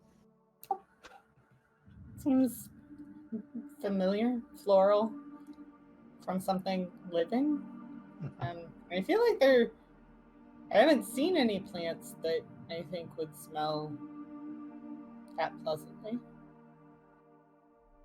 Do we see any plants around us that might smell that pleasant? Go and roll me nature, survival, perception, and let me know sort of like how you're going about this. Say two of you can do this. I'm not good at it, but I'll take it. Sure. Yeah. I'll do perception. I'll be looking, so I'm not too well. Nature area. You said nature, survival, or perception, right? Correct. Yeah.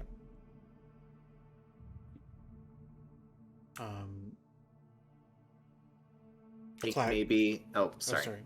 Start with Clax. What is it that with survival you're sort of like trying to hone in on? Just trying, not so much the odor, but when somebody said, "Hey, are there any plants around that would give off that odor?" Just trying to examine the area to see if I could find anything that might indicate where it's originating from, like from again, not a nature savant, but know enough to survive in the wild. So. Okay. And then Aesop, what is your focus with the perception? Yeah, so if I can, kind of with the smell, if we're still kind of in that waft of floral scent, trying to see if it's coming from a direction or not. Maybe taking a few steps towards that direction and seeing if there's anything strange. The direction is down, and you sort of like lean down, and it's the sand is fragrant in this spot.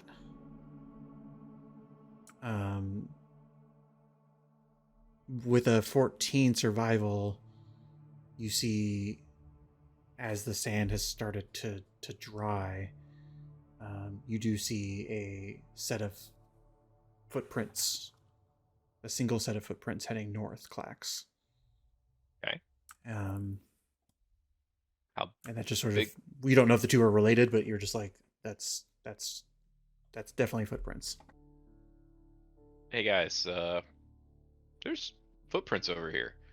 And I'll get down a little bit closer after I lift the group and kind of take a look. Like, boot covered? Are they using the same type of shoes we're using? Are they, hooved? Are they, like trying to identify what type of tracks I'm seeing in the footprints?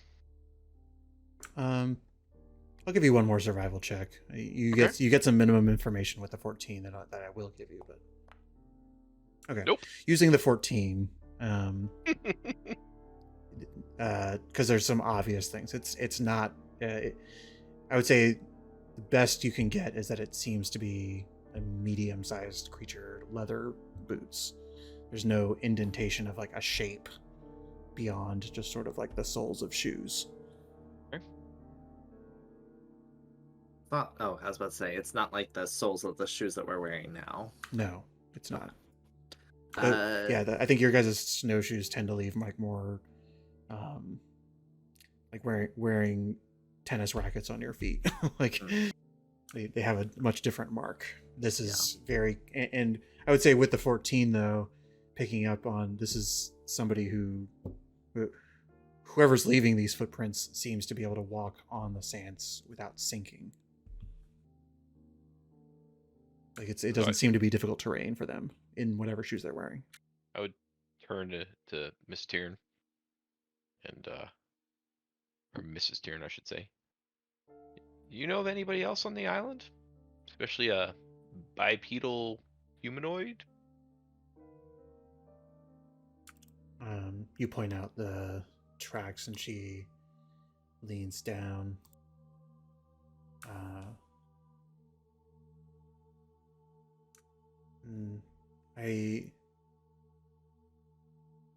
There are two unhindered non-Minotaur who are back at camp with us who would leave footprints of a size like this, but no, this is, but they were just there when I left. They're helping with the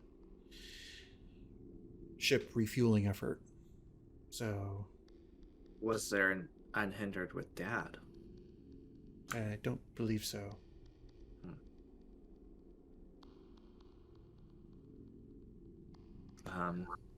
Well, the sand below me smells like a lovely floral scent. So if you want to take some back home, Well, let's go with that, Aesop. Not to be rude, but maybe your sniffer's a little better than mine. Does the smell of what you're smelling follow the boots, or is it just the sand in general? are there foot tracks within the scented sand, or do they like lead through it, around it, anywhere near it? Yeah, following. You don't know how long. You haven't really discerned the area, like how much of a radius of this scented sand is here. So there are footprints that are a part of it, or that are within it. You don't know how much that extends. You'd have to follow it to sort of like investigate that in some way or shape or form. Yeah, let's follow the footprints at least 10 or 15 feet and just see, does it seem like the smell persists along this path? Yeah, without investing too much time into it, just going 10 to 15 feet, it does seem, at least so far, that scent is sticking around. Again, though, you don't know the boundaries of this scented sand. You don't know if it's like, it could be a 100-mile radius and it just happens to be drying up, or it could be like a more precise radius. I go like 15 yards perpendicular to the path of the footprints and smell the sand there. Is it the same, density of scent? It does seem to wane around 30 feet.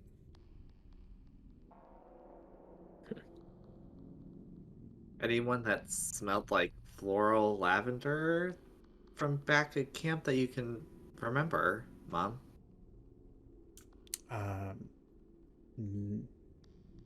No, this is quite strange. Hmm. Could be something to track down. She sort of asks it with an open question mark, knowing that like it could be a distraction from what you're trying to Yeah. do. But she It's in she the- has an air of curiosity about her. Yeah. If it's in the direction, we can follow it. But once it leads away, I say let's just continue with. It seems to head our task north. was. Oh. North, you say? All We right, can guys. follow 'em a little ways, but eventually we're gonna need to go east. Yeah. Anyway. I'm very curious about this because we really don't expect anyone else to be here. Yeah. And if the smell is linked to this person, to me it would offer a clue as to some kind of magical presence. I'm watching what you guys can do with magic. Who knows if they're connected to what's going on the island? It's true.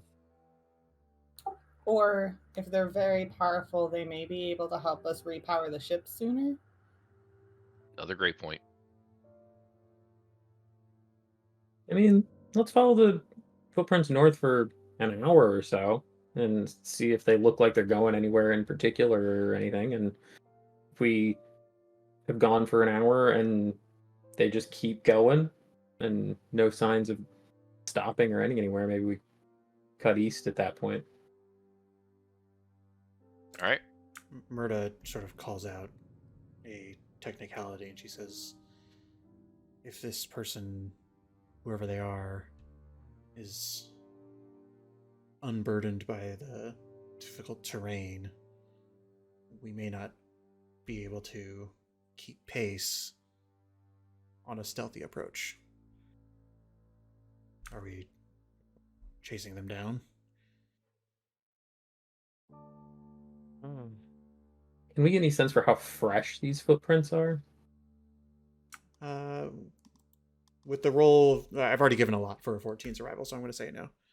But I would say, I would say they don't seem old, especially just given the weather of an island like this.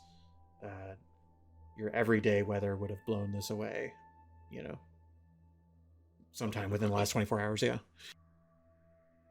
Maybe we pick up the pace for just an hour and I'm ready. all right. All right. All right. Let's use this opportunity to take a break, and we'll see if you can catch up. Cool beans.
All right, so you all have picked up the literal scent of lavender sands and footprints heading northward.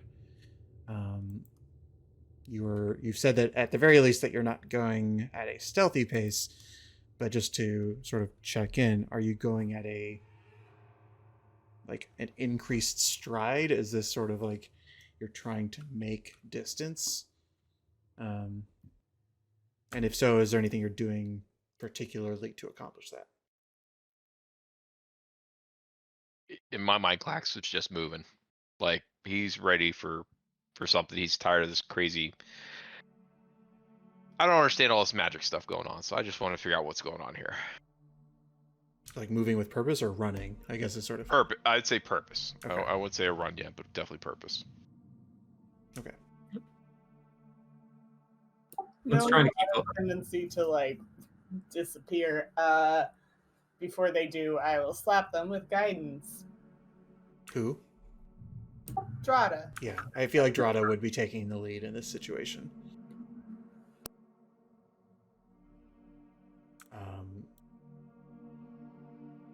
Okay.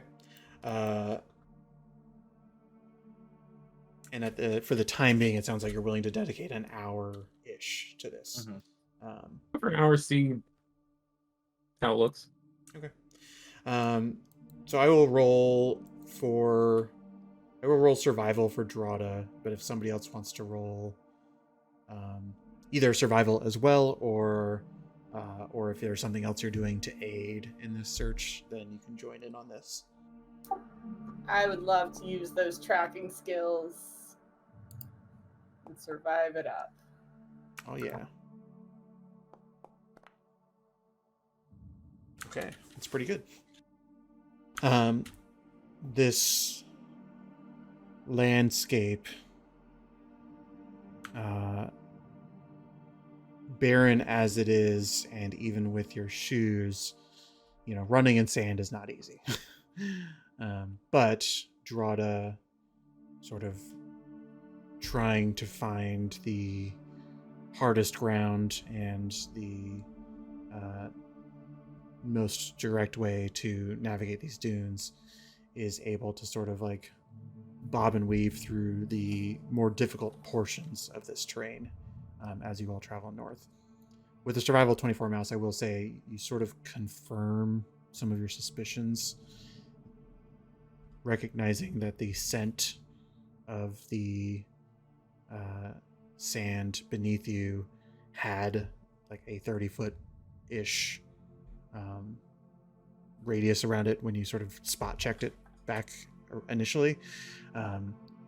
Over the course of your trek north, you're able to sort of confirm that the sands that are following these footprints seem to be lavender scented themselves.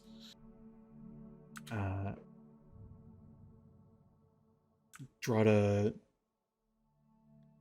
sort of, I would think, is probably a good 50 to 100 feet in front of you, making the most of their sort of ranger rogue abilities. And there's sort of, as you guys are trailing from behind, there's a point ahead where you see Drada stop and sort of like hunch behind a boulder and seems to be sort of waving you all forward. I will slow down definitely now and kind of do my best attempt at trying to be stealthy to get up to where he's at, or they're at. Sorry. You all, let's go ahead and roll a group stealth check as you're sort of reaching this point.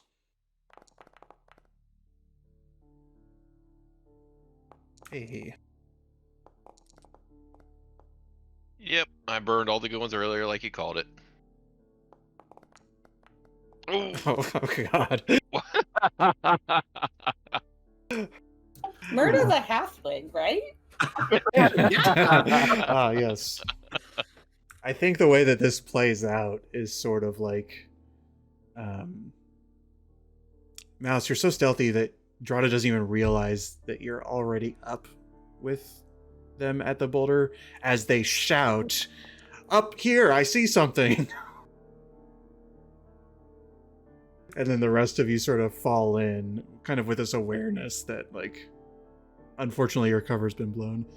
And I think, like, Drada probably, like, winces, like, "Oh, whoops, I shouldn't have said that."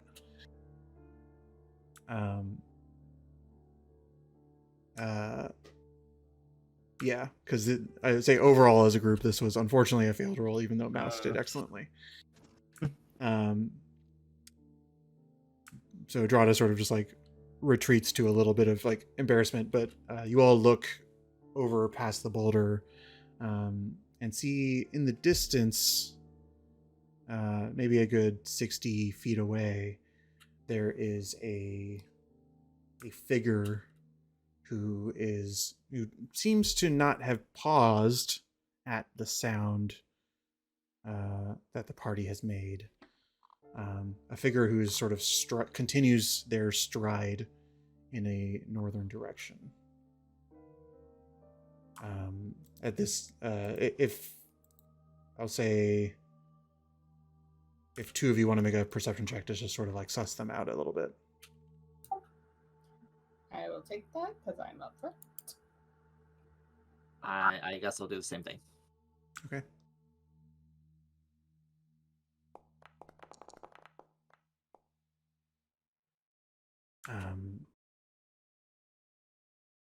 You, Aesop, I think you find just sort of you can tell me if I'm wrong in this. I feel like you might find a little bit of, like, thrill in this, and the sort of the chase of, like, and then there's, like, just this strange figure up ahead. Like, right, what's their deal? Like, why are they just like not focusing in on the details of it? Yeah, you're just like, you're surprised that this person is just walking so calmly. Yeah, and that there's actually a person making this. Yes. Mouse, you sort of may have the same feeling, but push past it a little bit, and they seem to be kind of like of a medium humanoid build. They are completely shirtless, with sort of like large baggy pants, large baggy white pants. Their skin is sort of like a obsidian black color, and they have sort of like a face wrap that is covering their head. You see, with a perception 26, every step they take, there's this very soft,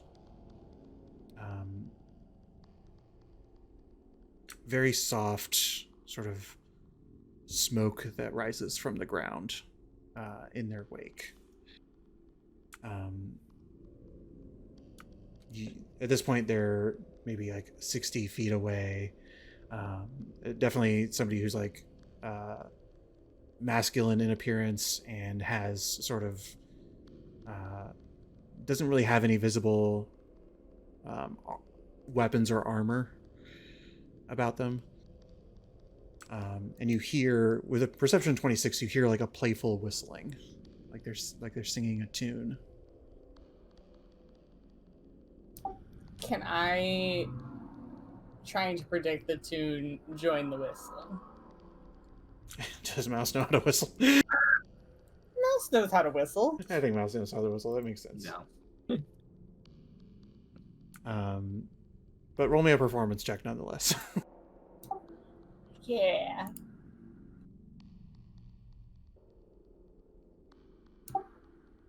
I'm going to wheel myself. Sure. And what are you guys doing as Mouse is just whistling next to you? You all see the figure in the distance, but you don't really like understand anything about them. I'm just keeping intently on them. Same. If I couldn't pick out any of those details that Mouse saw, then I would probably do the same, thinking possibly they're aggressive, kind of not knowing what to do in the current moment. Did you say this figure seemed like a normal humanoid size, or were they large? No, they're a medium creature. Medium creature. Okay. And more of a you'd need to get closer to understand the details of Sure. what they are, but they're built more like a sort of like semi-athletic human. No, like there's no bulging muscles, no like hulking form to their medium size.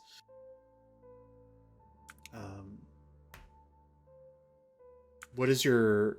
So you're just like, are you trying to join in on the tune, Mouse, or what are you trying to do? If it feels like there's a tune that I can harmonize with, that's what I'm going for. I'm trying to communicate that I see you and want to approach without doing that thing where I just appear behind someone. Mm-hmm.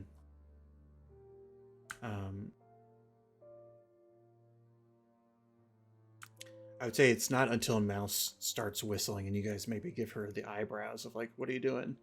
before you realize that that she is harmonizing with something in the distance. And then you all sort of like turn your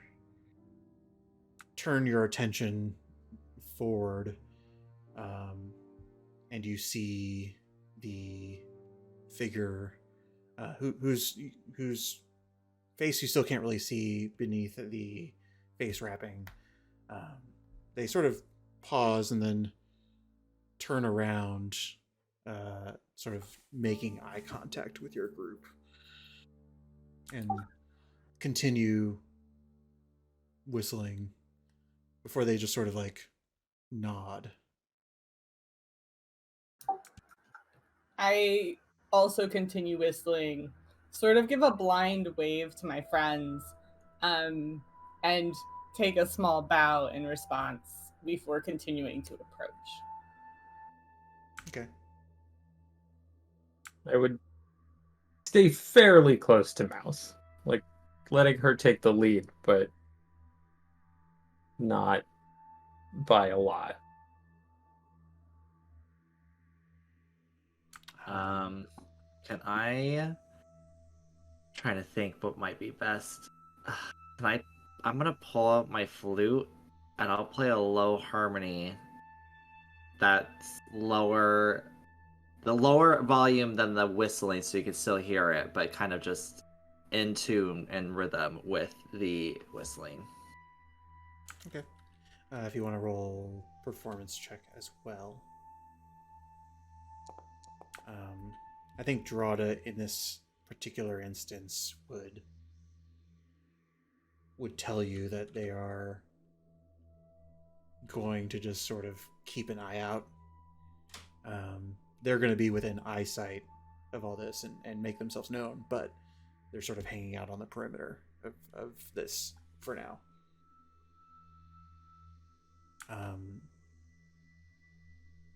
You're not able to catch the tune, but you do sort of, one of the reasons for that is it sort of starts to die down. And Mouse, you pick up on this as well. As you're sort of approaching slowly, you see the figure sits down cross-legged, and then starts to rifle through a bag, and you see them start to pull out a variety of porcelain teacups and different equipment, just sort of sitting on the ground preparing for your arrival. I will continue going forward, and if it seems like there's like a kettle, I'll go ahead and start a fire.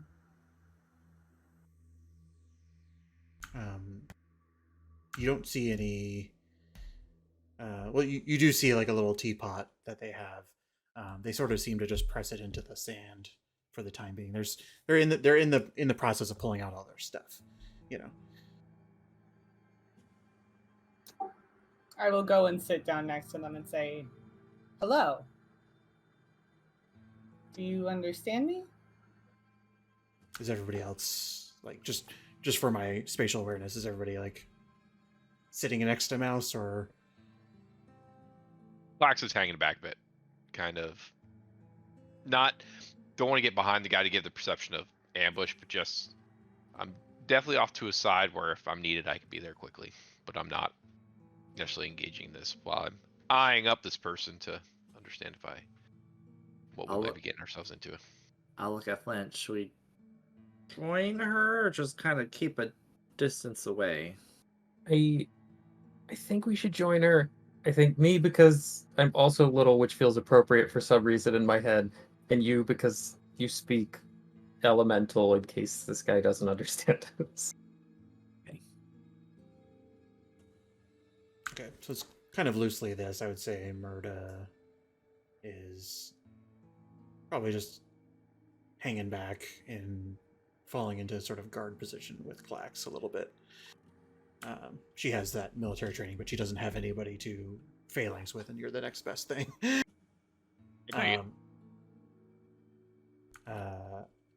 Mouse, you sit down and say hello, and then he sort of nods. And underneath the wrapping, you hear, "Hi." Hi, Greetings. I'm Mouse. These are my friends. I liked your Hello. song. Thank you. You see, they have a variety of teacups set aside. You don't know when this individual made the decision to only pull out 4 teacups, but you didn't. But it seems like almost they sort of already sussed out that the 3 of you are joining him. And as he sort of sets them up in a little ring so you guys can sort of sit in a circle, he takes the teapot off of the sand, and you see steam already coming out of it. There was no bonfire, no campfire that was sort of set up, and he just sort of starts pouring into these little mugs, and says, "Care to join me?" Of course, I never turn down tea. He offers one to you and to Flint and Aesop as well. Well, take a tea. You see he starts to remove his face wrap, and you start to see like when I mention like obsidian skin, you might, as a player or as a character, start to jump to like drow or something like that, but definitely doesn't have sort of the facial structure of an elf. They do have pointed ears, and they do have the skin coloration that you would associate with that, but they have a face that is almost like marble, like chiseled marble. There's very sharp edges. There's very it's either incredibly smooth or incredibly sharp, and I would say more aligned is somewhere between like somebody like Drada and Aerogenasi, or somebody like an orc. It's almost like a weird blending of the two, but not so much that you think it's a you don't really know what it is, and I'm not even letting you roll history to discern it. This is a being who you have not really seen before, the type of before. And as they sort of pour the tea and offer it to you, they drink some of it themselves. All around you, there's, especially sitting on the ground, there's that constant, like more pure scent of lavender underneath where you're sitting. What is your name, friend? It depends on who you ask. I was given the name Gakina by some. Others would call me the Virtuous. Let me copy paste that in here momentarily. You must have done something very amazing to earn such a high title.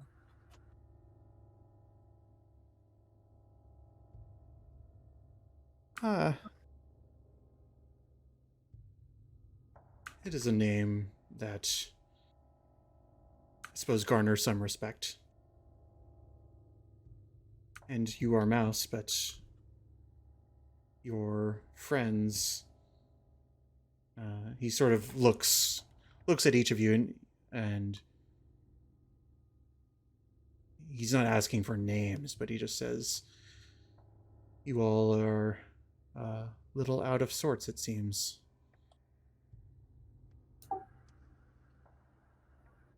Not No, from you- here. Sorry. And Sorry, start over, Flint. You cut out. we're not from here, and it is a bit of a harsh place to us. Are you from here? I travel. Do you know what's going on here with the weather, and you've heard of some elemental disturbances? I've been investigating that myself. It is odd. Odd indeed.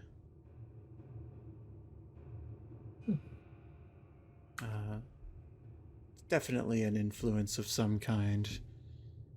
I'm trying to suss out if it's an influence that's known to me or if it is something new. Tell me, have you seen anything inexplicable?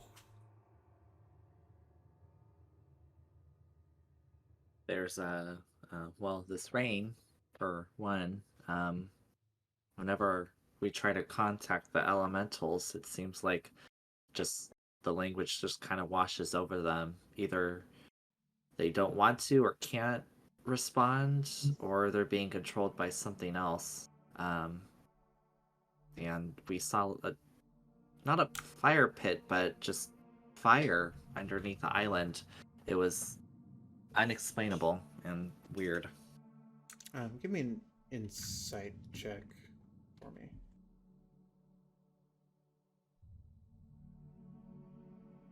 Okay. You get the impression just as you're sort of, as you start from something that is more, you start just talking about just the general weirdness of the island and the weather and just like elementals are acting strange. And you get the impression pretty quickly that he knows most of the basic stuff. Like it's not news to him that that the elemental is like misbehaving almost, or excuse me, that the island is misbehaving almost. But it's when you mention sort of the latter part about the river and the fire beneath it that you sort of that intrigued him more so. To continue, I will then say, yeah, just I speak a little primordial, so when we got closer to the edge and when we could actually see it, almost seemed like when the river hit the fire below that they would scream out in pain, but I don't know if the fire down below can do anything about it. It's almost like if they're trapped, they can't move.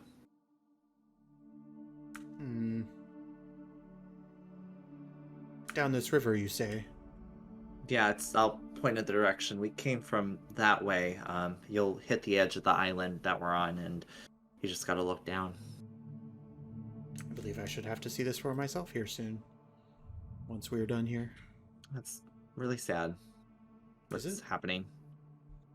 Oh. Well, Yes. when you hear something crying out in pain, it's just sad in general.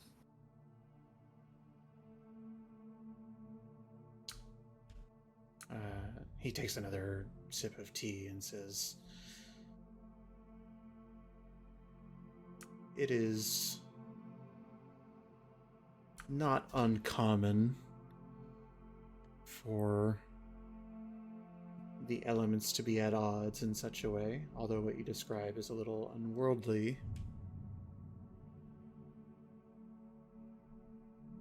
But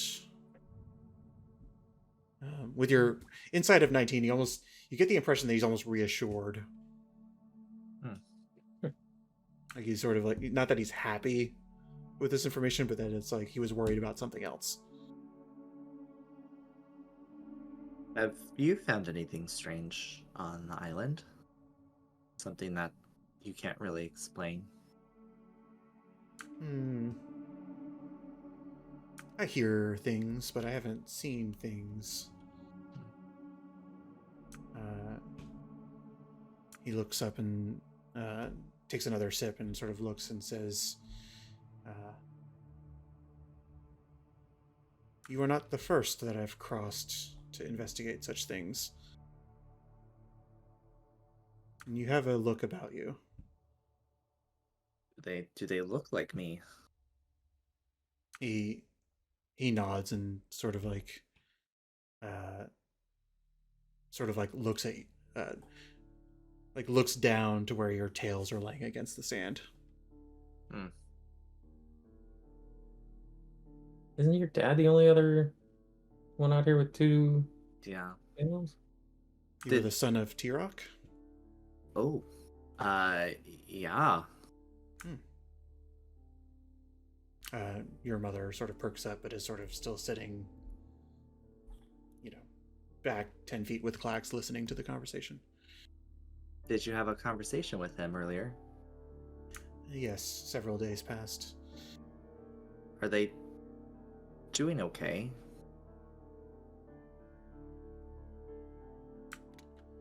He is, in the short time that we talked, a very stalwart individual. Determined.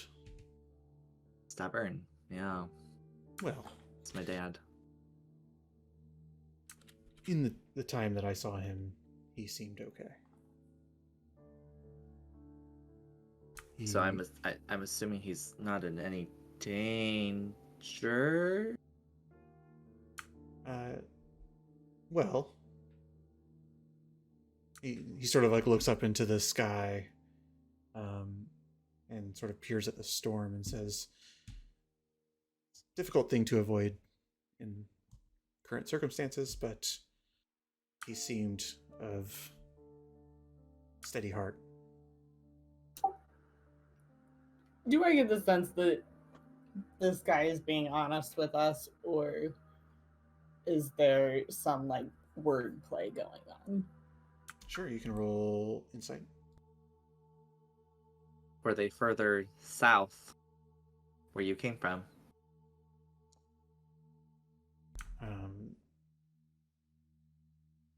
He sort of looks towards you and says,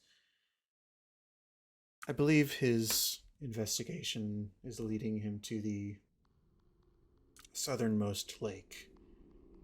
And from there, I have not seen him since." Okay.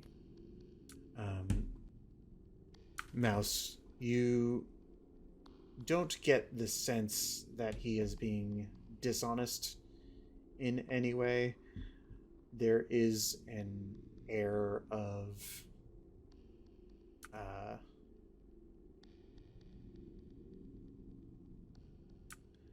would say the air you get is that you've already given him what he needs, and now he's just sort of, but in a way now he's answering your questions in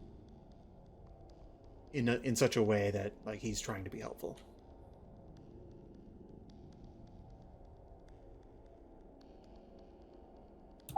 Do you know anything about the ice caves? Over that way. I'd point over that way.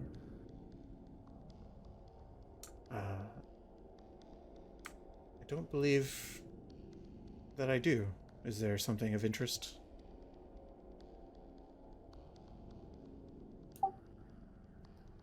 I don't think we're sure yet. But if you had any advice, as you noted, this land isn't the most amenable. Mighty, yeah. roll a persuasion check for me if you don't mind, Mouse. Okay. It's not bad. He sort of says, well, the beings here, as best as I can tell, have been corrupted by some otherworldly source. I feared that it was a more deeply rooted corruption, but as best as I can tell, it is not changing the elementals here. They are simply disturbed by it. And so should you find yourself going to a place of danger, I would do my best to not cause further harm or cause greater fear to those who are plagued by this storm. They are already under such duress, and I worry that anybody driven to the edge in an environment like this may be forced to defend themselves. My hope is that the root of this could be extinguished, whatever it is on this island. It must be, for it to have such a localized effect. Whatever is creating the storm must be taken down. I think we might be interested in helping with that if your research gets to a place where you know where or what could solve that problem. He sort of ponders for a moment and says,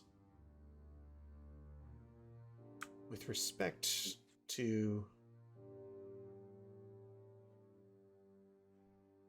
the people who I've met so far, I'm afraid that if I can confirm my suspicions, that I must continue my investigation elsewhere. I'm looking for something particular, and if it's not here, I will be leaving. What are you looking for? He sort of sips his tea again and says, my brother.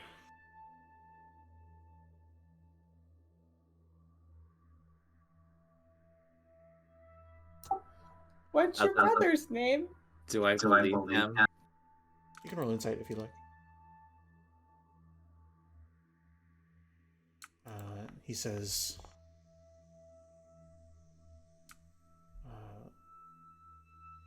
well, it depends, I suppose, on which of the names you would use for him as well.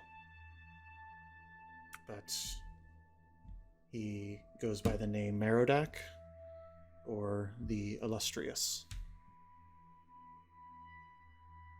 He and I are the only of our kind.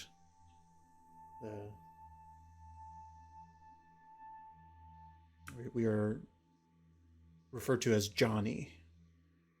That's Janni.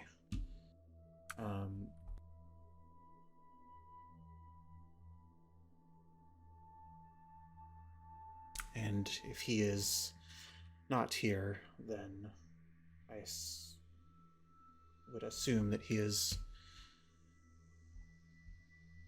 perhaps still in the plains.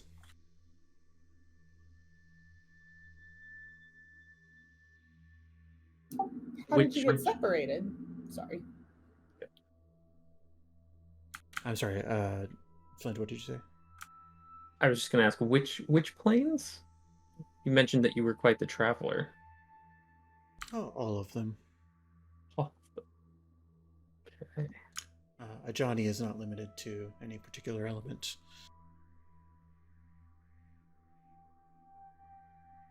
Um, he sort of looks past you all to sort of Drada and says, I am 1/4 kin with your friend there. I am part air, water, fire, and earth. So is my brother.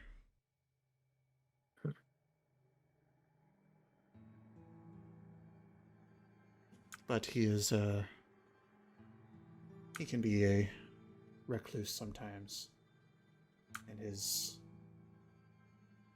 work can be dangerous.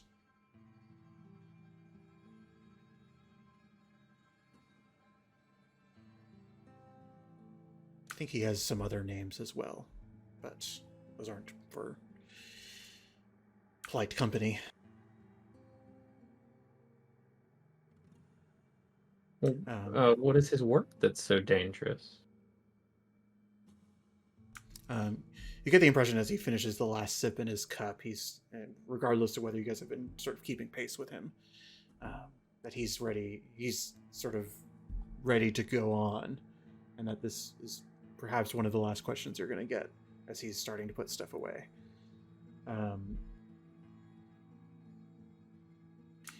He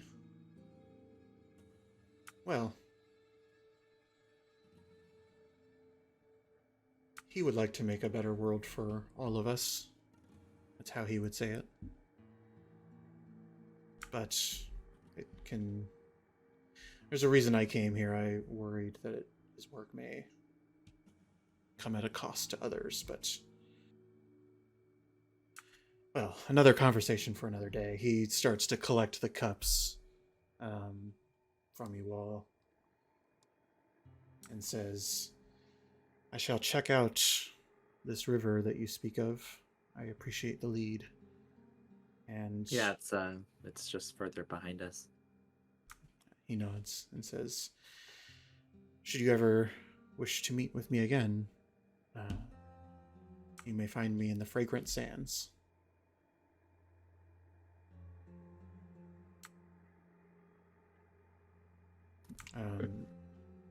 You'll probably need some time to digest or figure out where that is. But he looks like he's done, and he's starting to like nod politely to people and walk away. Thank you for the tea. Stay safe. He doesn't respond, but you hear the whistling resume as he gets like 20 feet away from you, 30 feet away from you.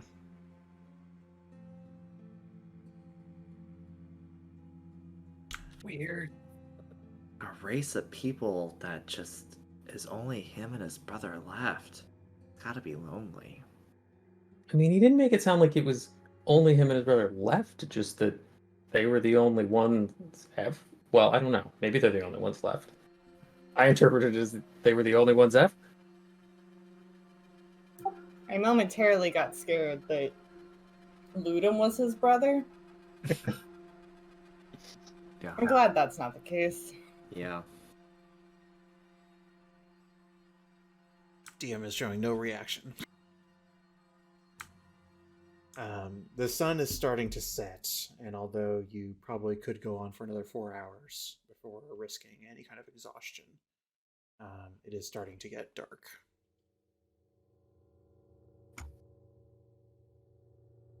Maybe set up camp and have an early day tomorrow. Yeah, start looking for somewhere that looks reasonably sheltered or good for setting up camp. I'll head back to the other group and fill them in and on. Everybody else was within earshot, I think. Okay. Great. Yeah, everybody else was like 10, 15 feet away, and it wasn't like hushed whispers or anything. I'll kind of look at my mother and be like, has Curry Squad ever dealt with a any kind of creature, humanoid, individual that's all of the elements. Any record of that? Yeah, not bad.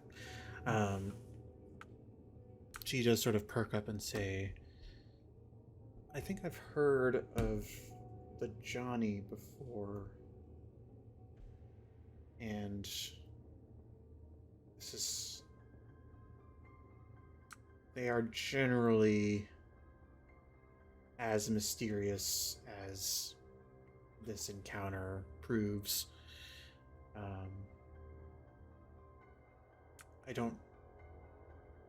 I've never met one myself, and anything I've ever heard about them in stories has been positive. Although I don't think I ever heard their names necessarily. So if this Merodak is maybe the exception, I don't know. But I do believe that the Johnny are sort of looks towards Strahta. Like they are a Genasi. They are a genie. They are sort of a grouping of the elements in one. There's other sorts of genies. There's like the genie, there's the Jinn, there's the Freeti, and then there's some other one, the Dao. They're sort of like elemental genies of sorts, but the Johnny is sort of like it's sort of like the blend of them all. Glad we didn't fight him. Yeah. Shall we make camp here or find a better spot in dark? Is there any in eyesight, any like trees or cliffs or boulders, anything that would offer some protection? I would say, if you want to, I'll say you and Drada can sort of make an investigation check to try to find something that's a little bit more protected than where you are right now. Yeah. I think like Drada's just a little confused about the whole. Now there's like a fifth type of Genasi. But you, Flint, staying on task, you sort of identify a dune that is sort of blown into a boulder, which kind of just creates a nice little windbreak that you can set up a temporary camp behind. We'll set up camp there. Okay. Well, if somebody could roll me a good old D20, as somebody who hasn't rolled yet today. I think that is me. I've yet to do that. Yeah, roll twice. No, because this is more a stationary. So, yeah, just roll me a D20, and then inevitably roll me a D10. Oh, yes. Okay. Nope, that's not what I want. There we go. Oh no. Okay, we'll just do. My computer's freaking out. Okay. Okay. I was worried that I would roll twice, but no, we're good. Okay.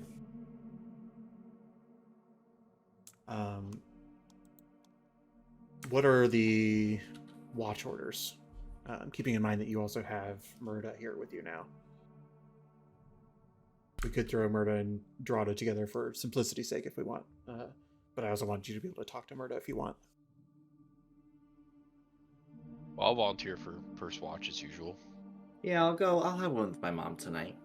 It's the first night we're together.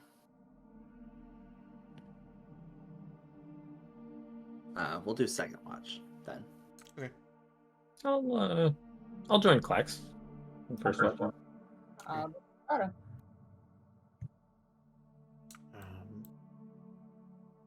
Okay. if Clax and Flint could roll me a perception check, that would be great.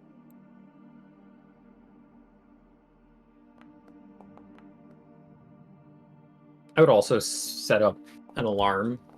I think I prepared that. Yeah. Okay. What does that look like for Flint? Is it Um, copper wire or is it like something else? Yeah, probably just a copper wire. That feels kind of on brand for him. But traced out, I think it's only 30 feet.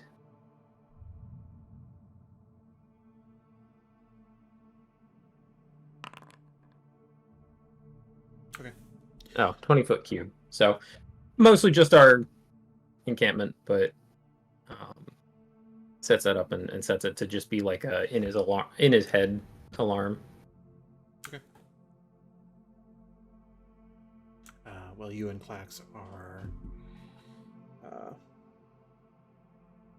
after you put the alarm down and you just sort of sit down. You have dark vision, but I imagine you might start like a little campfire or something so that Clax is not totally blind. I have the axe. I can Oh, always right. just- Yeah, you're fine. What do you make of this place? Honestly, I have no clue. I don't even know where to begin. At least you understand magic and elements and stuff like that. Like, I mean, I do, and this place still doesn't make any sense. that makes me feel a little better, to be honest. But just so we saw a genasi that wasn't a genasi, but is a genasi. He smelled like lavender. Like, I'm trying to make sense of it all. I don't get it at all. Yeah, I get the impression he was more than just like a genasi, like what we think of. More of like a genie, which I know they're related, but I think if we met like a full-fledged genie and compared them to Drata, it'd feel quite a bit different. I can only imagine. I really don't know what to do now at this point. Like, I know we were going to go investigate the ice caves, but now that we got word of Aesop's dad might be down at the southern lake of this island, wherever that is, do we change course? Do we keep going? I didn't want to say anything while everybody was still up, but I forgot to talk to you about it, Flint. What do you think we should do? I mean, everybody keeps saying that, Aesop's dad is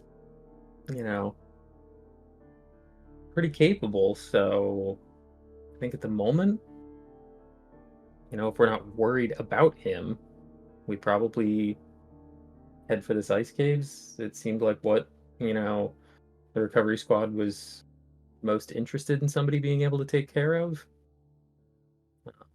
But I don't know. I do kind of sort of get the impression that maybe whatever's causing this storm is where Aesop's dad was headed.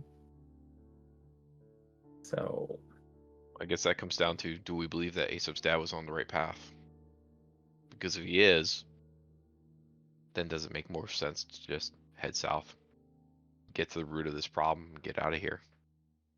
I mean, going to this cave isn't that far out of the way to then head south. It's a little out of the way, but Hopefully. Yeah. But it's also assuming we don't know what we're going to find in there. yeah, I mean, that's true. Hopefully this glacial changeling is friendly. We can only hope. Okay. Yeah. With your perception rolls, you hear something in the far distance. I would say Clax, you hear it, but you don't really hear the detail as much. Flint with a 21, you hear the sound of heavy wings beating. Put your light out. And a distant caw that you aren't close enough to in this moment to feel the effects of. As soon as he says put the light out, I immediately turn it off. What was it? I think it might be another one of those storm crows. Just be kind of quiet and like really hunker down and try and like sink back into the camp a little bit and make our presence as small as possible. If the two of you could roll a stealth check. Ooh. The two armor wearers. No, it's not disadvantage. It's not about that. I don't think it really mattered. You know?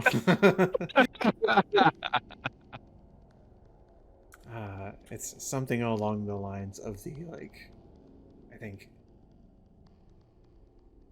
you would imagine that the sort of hurried panic to shut the lights down may have drawn the attention just briefly enough for the light of Klax's axe to shine off of his shield and send a ray into the sky. This is that kid in Jurassic Park trying to turn the flashlight off frantically. In the...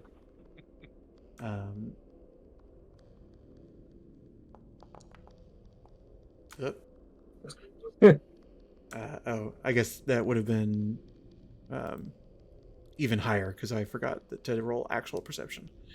But you hear the sound of wings coming closer. Great.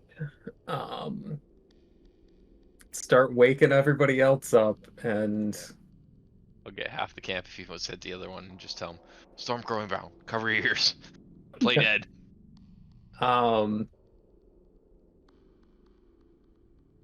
gonna go ahead and summon my shielding cannon and start trying to get everybody a good buffer of 10 hit points.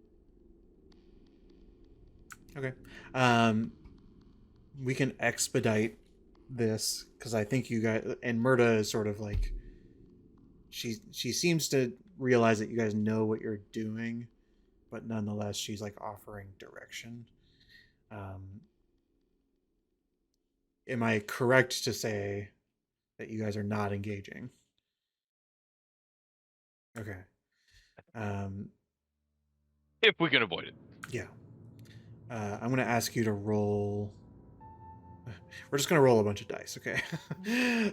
Roll That's really fun. your robot 3 times. Ooh. And we're going to roll. Okay. Jesus. Well, okay then. Okay, so far so good. Now I'm going to need everybody to roll. You're going to roll Constitution saving throw with advantage 3 times. All right, with advantage. I did not. There. I'm not gonna be able to adjudicate each of these dice because there's just gonna be so much being rolled at once.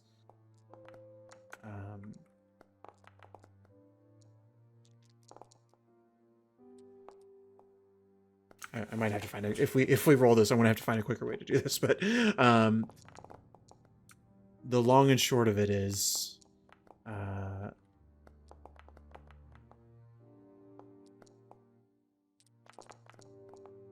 Okay. Well, actually, the rolls were okay. Now that I'm actually looking at the shield that you put up, 12, 12, and 9. Yeah, it actually rolled less than 12, 12, and 9 on each of its 3 attacks. So even if you failed the saving throw, so not to make all those rolls for nothing, even if you fail the saving throw, the shield holds. Just based on the damage that was rolled, based on all this. Well, And I was going to say we could do the math and say that, and try to figure out how much temp HP you have left. But I imagine Flint can just spam this after it flies away. So the reality is, through the use of this this robot, you are able to deflect all of the damage as this crow circled above you. You know, it's occurred to me. Now I'm saying this. Do I think the Eldritch Cannon gives the temp hit points to itself? The burst of positive energy that grants its. Oh, it's okay. It does grant it to itself and each creature. Okay. Okay. Good to know. I never thought about that. Yeah. Normally it doesn't get attacked, but with this being an area effect, it does. Yeah. Have a limited amount of hit points, but you guys stave this off. Between what you've already learned and what Murda is sort of coaching you through anyway, everybody plugs their ears, hunkers down, and doing a seeming like a pass over you.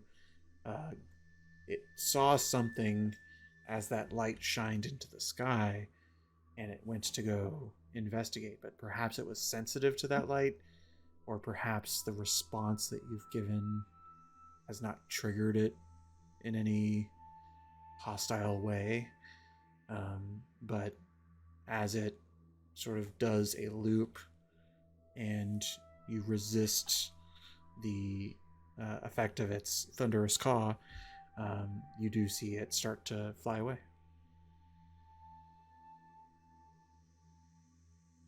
Well, that went better than last time.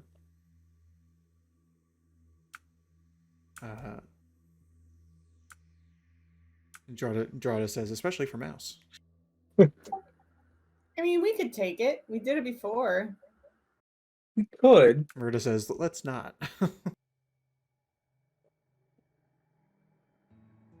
right, guys. Sorry about that, but I guess go back to bed, and I'm gonna keep my axe off for right now and try and get caught up on some sleep. We'll switch off. Okay. Watch number 2. This is Aesop and Murda. Neither of which has dark vision. She sort of lights a torch for herself. I will use that as my aid. But if you could go ahead and roll a little perception for me. Or are you do you mean you're helping her? Oh no, never mind.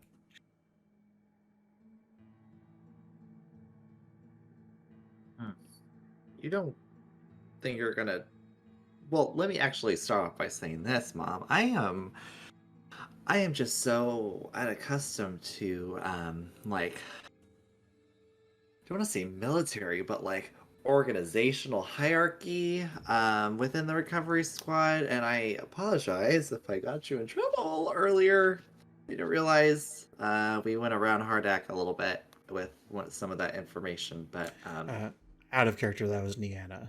That it was Captain Niana that you leaked information to. I feel like, okay, maybe I just remembered the situation differently. So then I'll transfer. Instead of that, I will say, you're not doing anything that you're going to get in trouble for back at camp. For me, I wouldn't want you to do that, Mom. I'm retired, aren't I?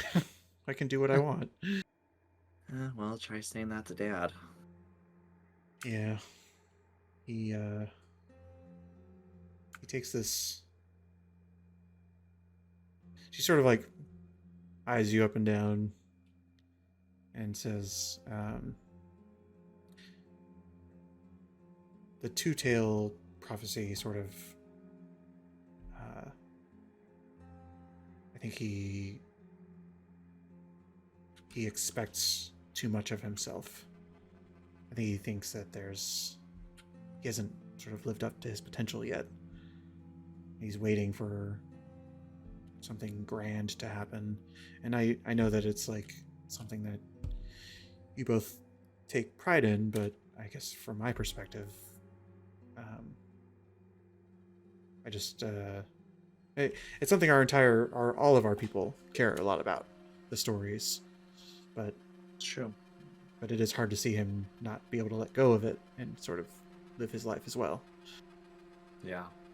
I mean, you could say that everything he's done for the organization so far when he was general could have been life-altering, universe-changing in the best way possible. I mean, what you guys have done when you were both very much in the organization helped out the world pretty nicely.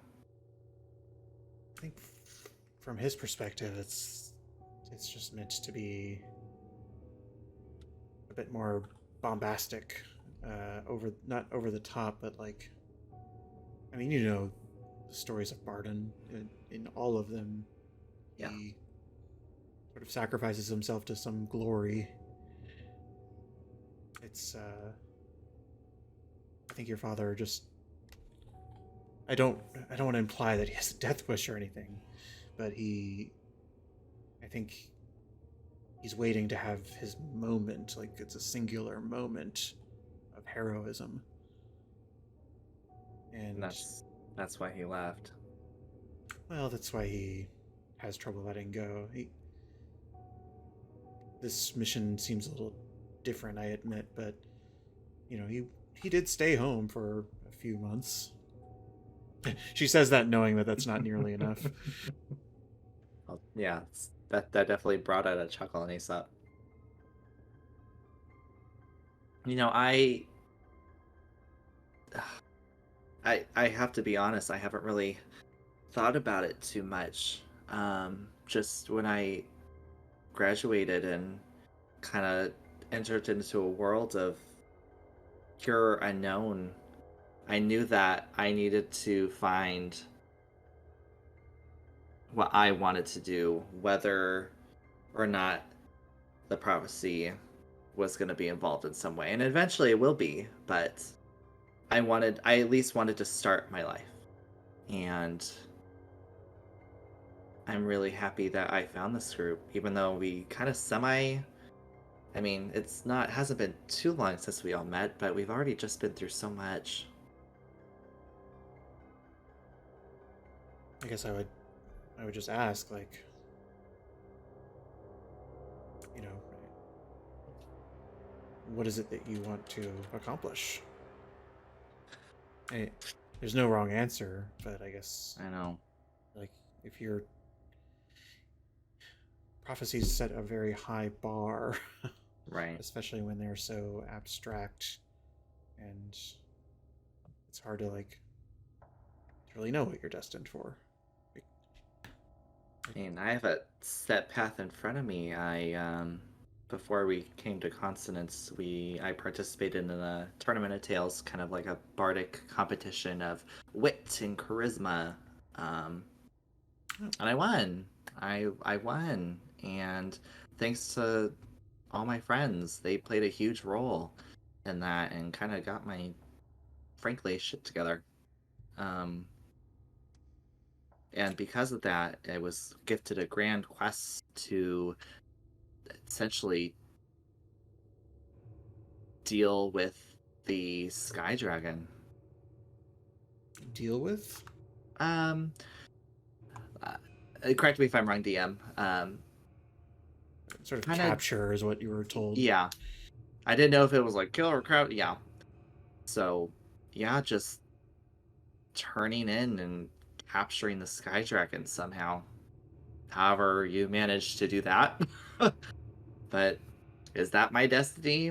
Who knows? It's a path ahead of me that I could take, but I don't. It seems wrong.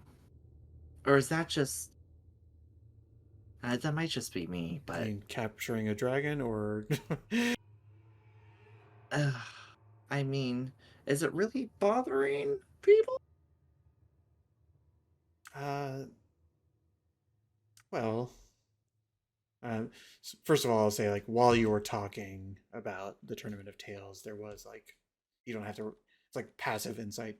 You could Right. tell that there's like a look of pride on her face, like or a look of being proud of you that she's wearing. She didn't say it verbally, but it's sort of like motherly in there. Yeah. But she's sort of like trying to be an active listener and respond to the questions. And she says, well, the recovery squad has certainly tried to steer clear of her wrath, because can sometimes create like a no-fly areas in a similar sense to this storm here, although we've never really soared into her domain at all. But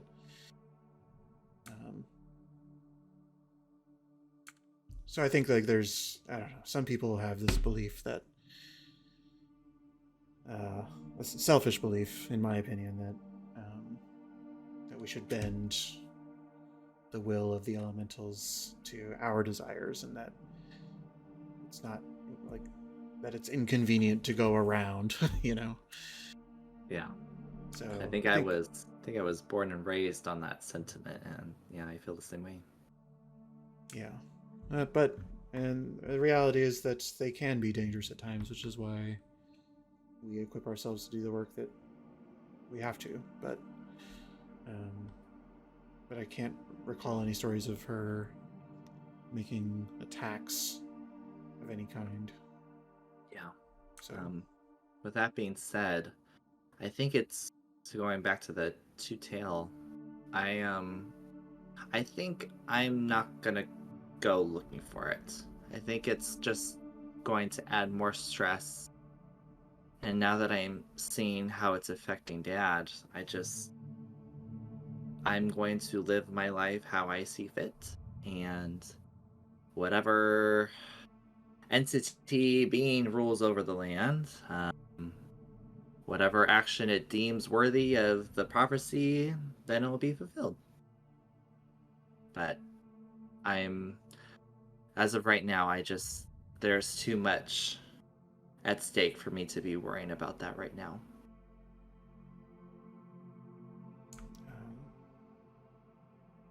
roll me an insight check if you don't mind. What you thinking, Mom? She has the look of being a little reassured, but nonetheless, I'd say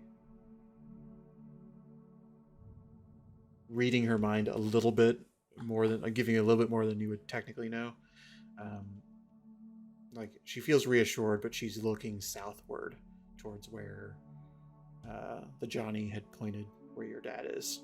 Mm-hmm. And sort of like, well, the implication is like she's reassured that you're not chasing it, but somebody still is. Yeah.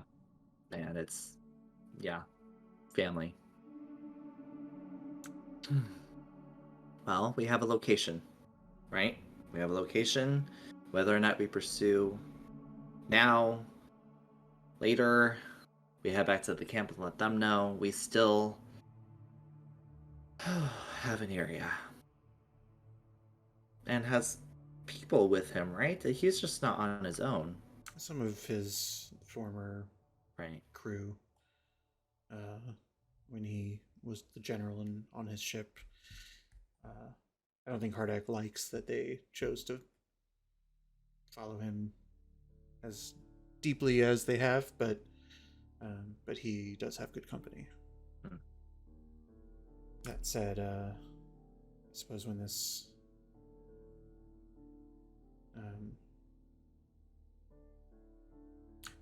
ice cave business is over, I suppose we'll need to go report what we've heard, and maybe Captain Eridarin, who's nowhere near the southernmost area of this island, can continue his search there. Yeah. There's a little hint that you get with the Insight 17 that she's like, she kind of wishes she could just do it herself right now. Yeah. But she's sort of trying to use better judgment and follow process.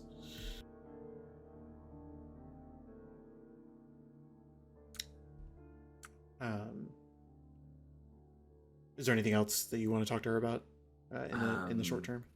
No, I think in fact I'll probably dive deeper a little bit more into the tournament tales and kind of what involved. For now, I'll leave out the part of Jory. That part out.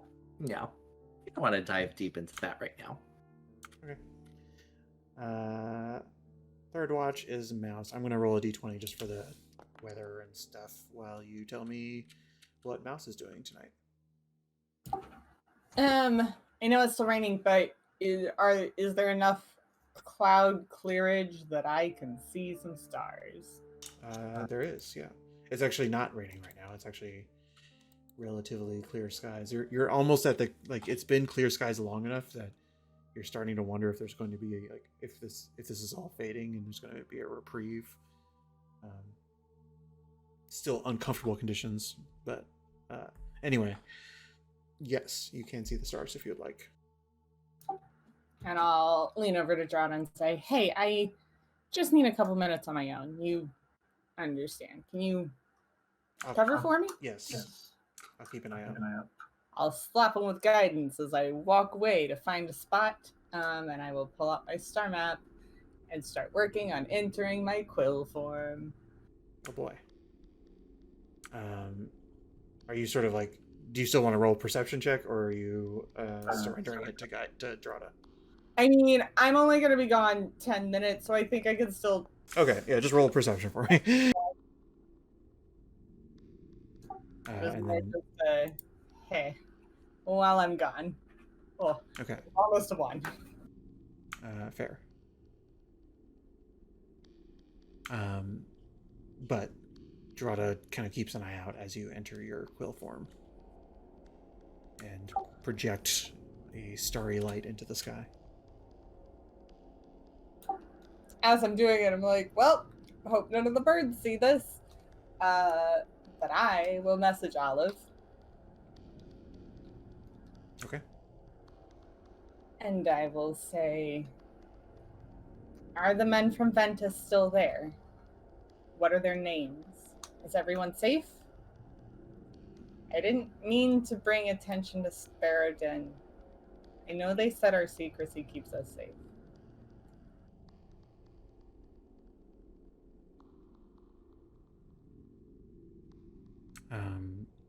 Roll me a... I previously mentioned that there was some sort of storm interference. So if you could roll me percentile. Okay. Your message sort of bounces off of, like previously mentioned, some stars that are familiar and some that are not, peeking through this strange night sky above the clouds. And you do find the connection to Olive. She says, I have not introduced myself necessarily, and they haven't made any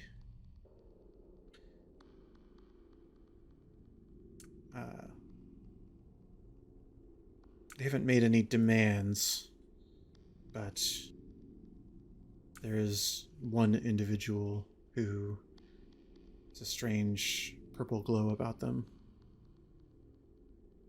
That's all I know.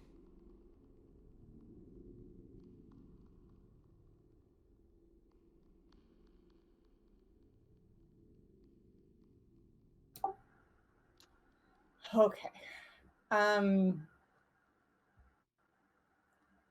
I'll do it again. And this time say,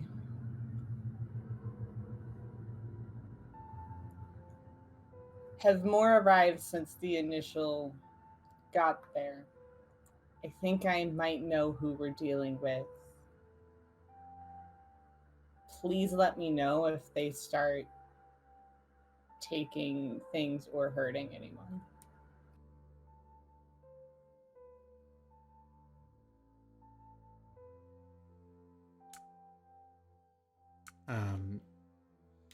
She responds in a little bit of a quizzical way. Roll me an insight check.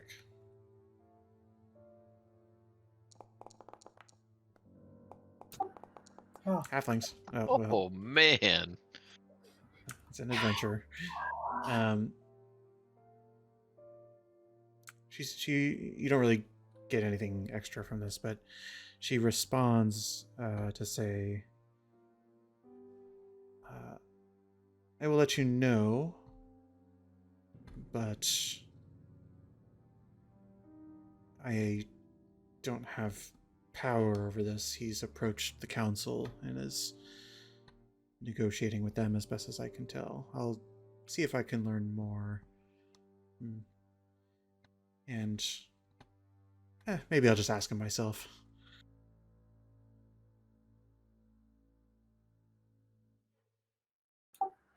cool. And I will go back to Drana and finish our watch. Cool.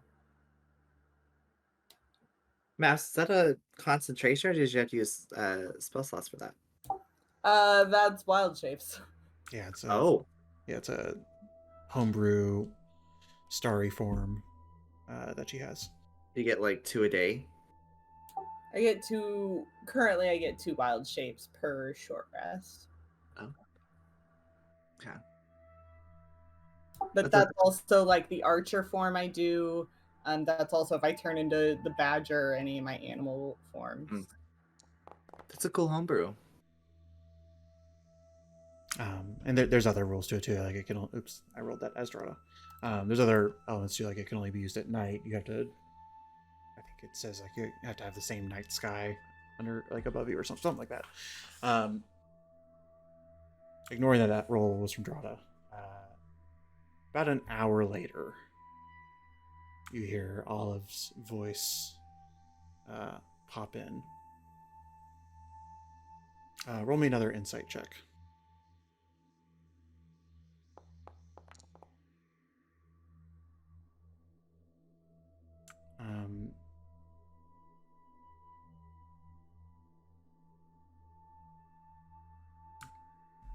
These words are not her own, but they're under her voice. And you hear her say, "This power tastes different. I don't mean your home any harm. I'm simply researching. If you wish to ask questions, call me directly."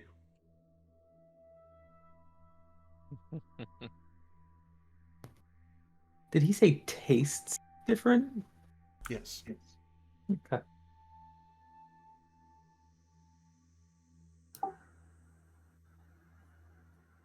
When I just making sure before I respond, when I'm casting this, it's more like I speak the message into the sky and it carries it for me. When I hear the message, is it in my head or is it something that someone standing next to me would also hear? No, I think it's entirely in your head. That's good. Yeah. So I will respond.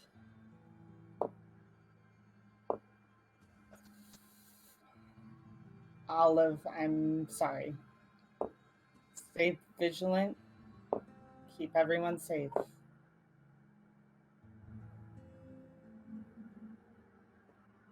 I'm sorry. You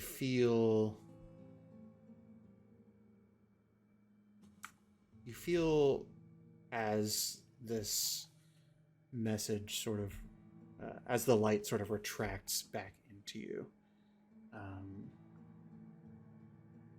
you feel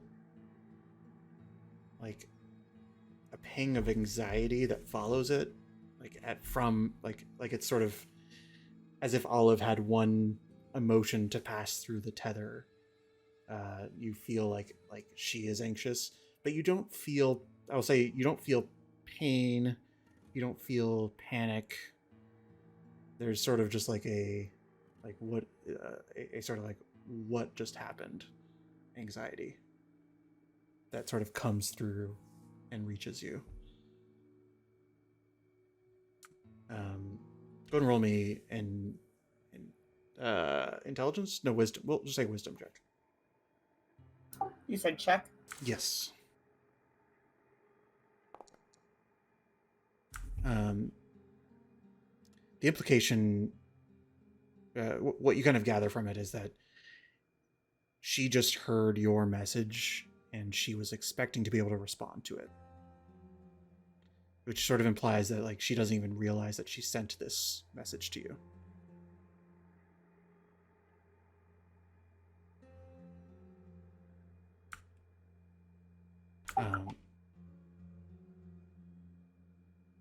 But she did. You have certainty that she received it. We'll say, like.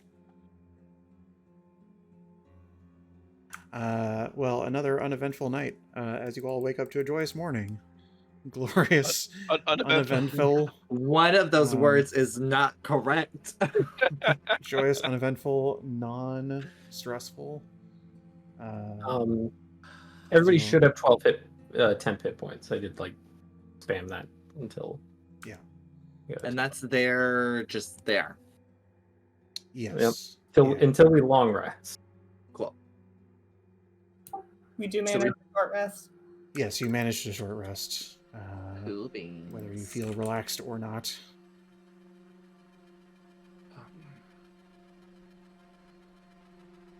And that's probably just the best place to stop.